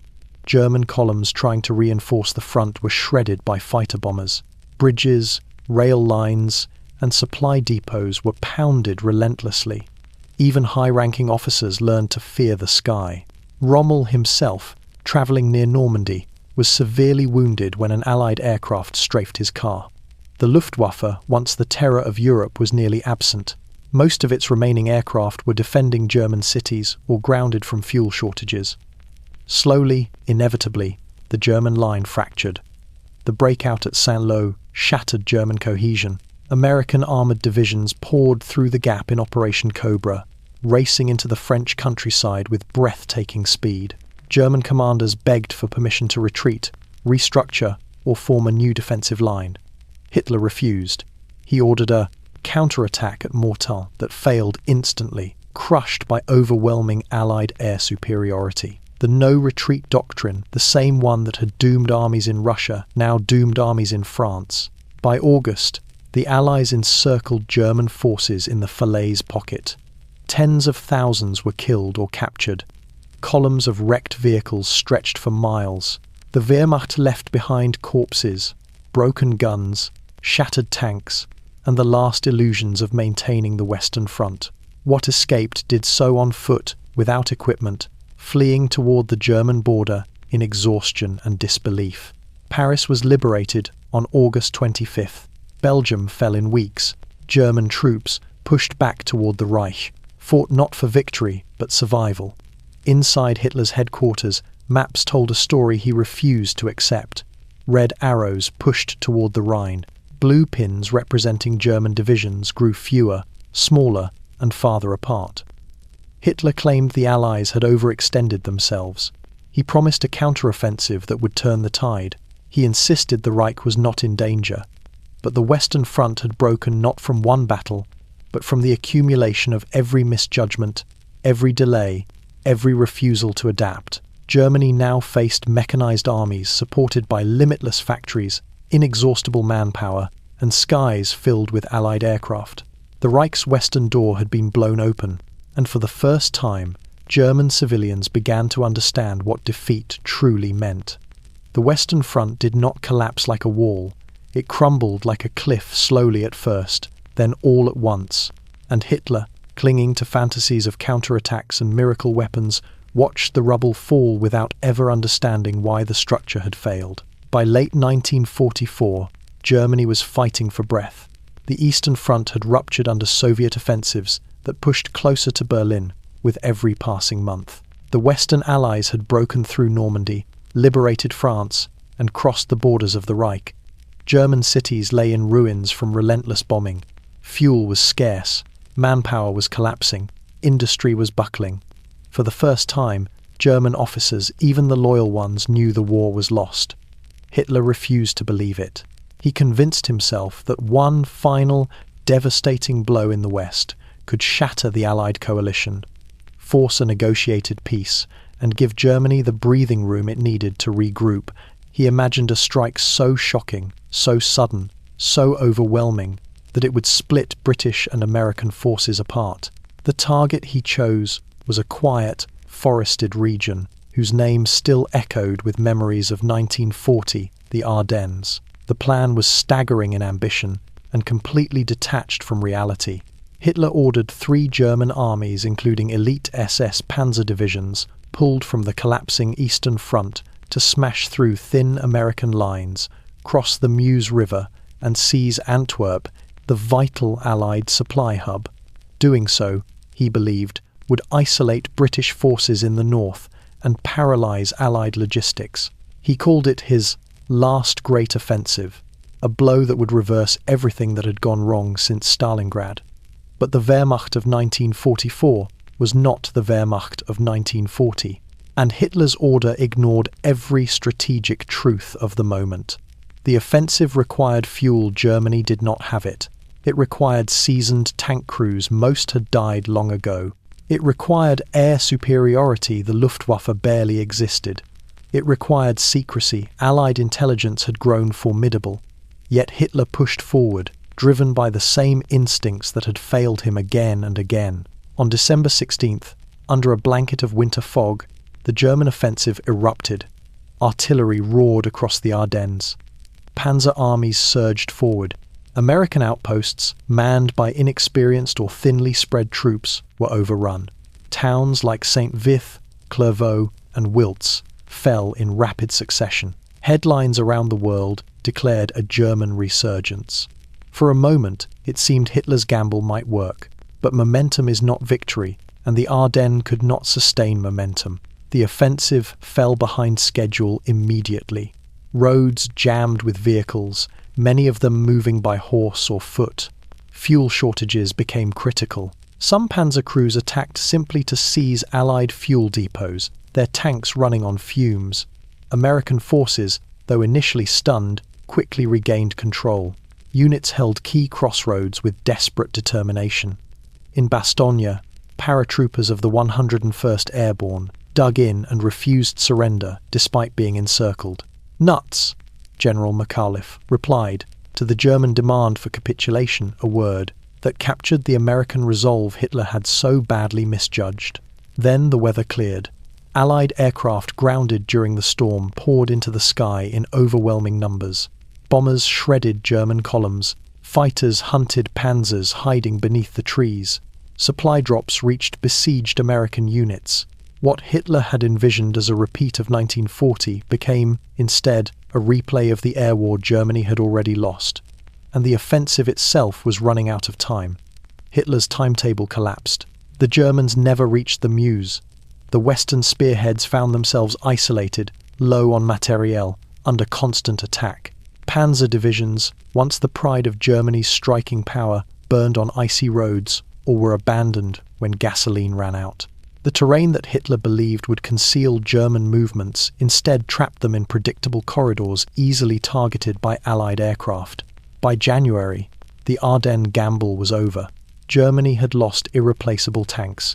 It had lost elite SS formations. It had lost tens of thousands of experienced soldiers. It had lost what remained of its strategic reserves. But the true loss was time the Reich no longer had. The offensive had achieved nothing. It had not broken the Allies. It had not forced negotiations. It had not reversed the course of the war. Instead, it accelerated the collapse. The Soviets prepared their final push toward Berlin. The Western Allies prepared to cross the Rhine. Germany now faced overwhelming enemies on every border, with no reserves, no fuel, no hope. Inside his bunker, Hitler raged, blaming the weather, his generals, even the German people. He never blamed the one thing that had doomed the Ardennes from the beginning: his refusal to see the war as it truly was. The Ardennes was not a final comeback. It was the Reich's last convulsion, a desperate strike that cost Germany everything it had left and changed nothing of what was coming next. By early 1945, the German Reich was no longer a nation at war. It was a nation collapsing in slow motion. The armies that once swept across Europe now existed as fragments, depleted battalions, scattered Kampfgruppen, Volkssturm militias armed with ancient rifles, and panzer divisions that had more horses than tanks. But even as the military structure disintegrated, one force collapsed even faster: the German command system itself. For years, Hitler's authority had been corrosive. His refusal to delegate, his obsession with micromanagement, his distrust of professional officers, all of it had slowly strangled the Wehrmacht's ability to function. But after the failure of the Ardennes and the Soviet winter offensive of 1945, that system stopped resembling a command structure at all. It became chaos, fueled by fear, delusion, and the total breakdown of communication. Inside the Führer bunker and forward command posts, the atmosphere was suffocating. Telephones rang with contradictory orders. Maps shifted hourly as cities fell and armies dissolved. Reports from the front were either sanitized lies delivered by terrified officers or bleak truths Hitler refused to read. Entire corps disappeared from the map before Berlin even realized they were gone. Hitler's directives had become detached from reality. He ordered counterattacks by units that no longer existed. He demanded armored thrusts from divisions without tanks. He commanded retreats to fortified positions that had been lost months before. His generals stood before him, hollow-eyed, waiting for rationality that never came. Many had already learned the cost of honesty. Those who questioned orders were dismissed, humiliated, or accused of defeatism. Some were sent to the front as punishment. Others quietly vanished into prisons or execution cells. The result was paralysis. Commanders in the field no longer trusted the orders they received. Some ignored directives outright, acting on their own judgment to save what remained of their men. Others obeyed blindly, sending battalions into hopeless offensives that wasted lives for no gain. On multiple fronts, units surrendered because they never received the withdrawal orders Hitler forbade anyone to transmit. Even logistics, once the backbone of German efficiency, became a disaster. Supply depots were bombed to rubble. Rail networks collapsed under Allied air attacks. Fuel was so scarce that commanders lied about their reserves just to avoid being ordered into suicidal offensives. Ammunition stocks ran so low that infantry units rationed shells by the hour. Trucks broke down and were abandoned. Horses died in the cold. Communications equipment failed. Field hospitals overflowed. And still, Hitler refused to allow any restructuring. Plans to shorten the front were rejected as cowardice. Suggestions to consolidate units were dismissed as sabotage. Calls for negotiations were branded treason. In this environment, the Wehrmacht's command system fractured into competing fiefdoms. Goering, Himmler, and Speer hoarded influence and resources, each presenting themselves as the leader who could salvage victory if Hitler lost faith in the others. Military districts issued orders contradicting the OKH. SS units refused to coordinate with army units. Local commanders acted independently, prioritizing civilian evacuation or defensive retreats acts Hitler labeled as disloyal or criminal. The breakdown of German command was not a single moment. It was a collapse measured in failures of communication, discipline, and trust. On the Eastern Front, armies were overrun because they received orders too late. In the West, defensive lines disintegrated because reinforcements never arrived. In the air, the Luftwaffe attacked targets that no longer existed. Hitler's insistence on personal control turned the German command hierarchy into an echo chamber, one where reality was filtered through fear and delusion became doctrine. Even the generals who understood the war was lost felt trapped between two choices: obey orders that would doom their men, or defy orders that would doom themselves. By the winter of 1945, the German command system no longer resembled a structure at all. It was a shattered network of disconnected decisions and desperate improvisations. No one controlled the war. No one directed strategy. No one understood the full picture. The Reich was fighting blind. And, as bombs fell on Berlin and Soviet tanks rolled toward the Oder, it became clear that Germany was not simply losing the war, it had lost the ability to even conduct one. The collapse of command was complete. And with it, the collapse of everything else would soon follow. By April 1945, the last illusions of German victory had evaporated. What remained was a collapsing nation, a broken army, and a dictator clinging to fantasies in the ruins of his own capital. For years, Hitler had gambled with lives, resources, and time.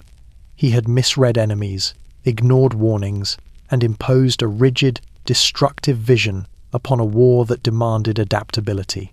Now, in the final weeks of the Reich, every consequence of those failures converged into a single, inevitable end. The strategic picture was beyond salvation.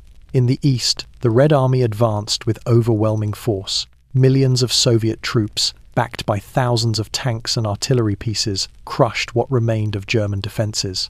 The Oder River, once envisioned by Hitler as an insurmountable barrier, fell in days. Soviet shells rained over Berlin.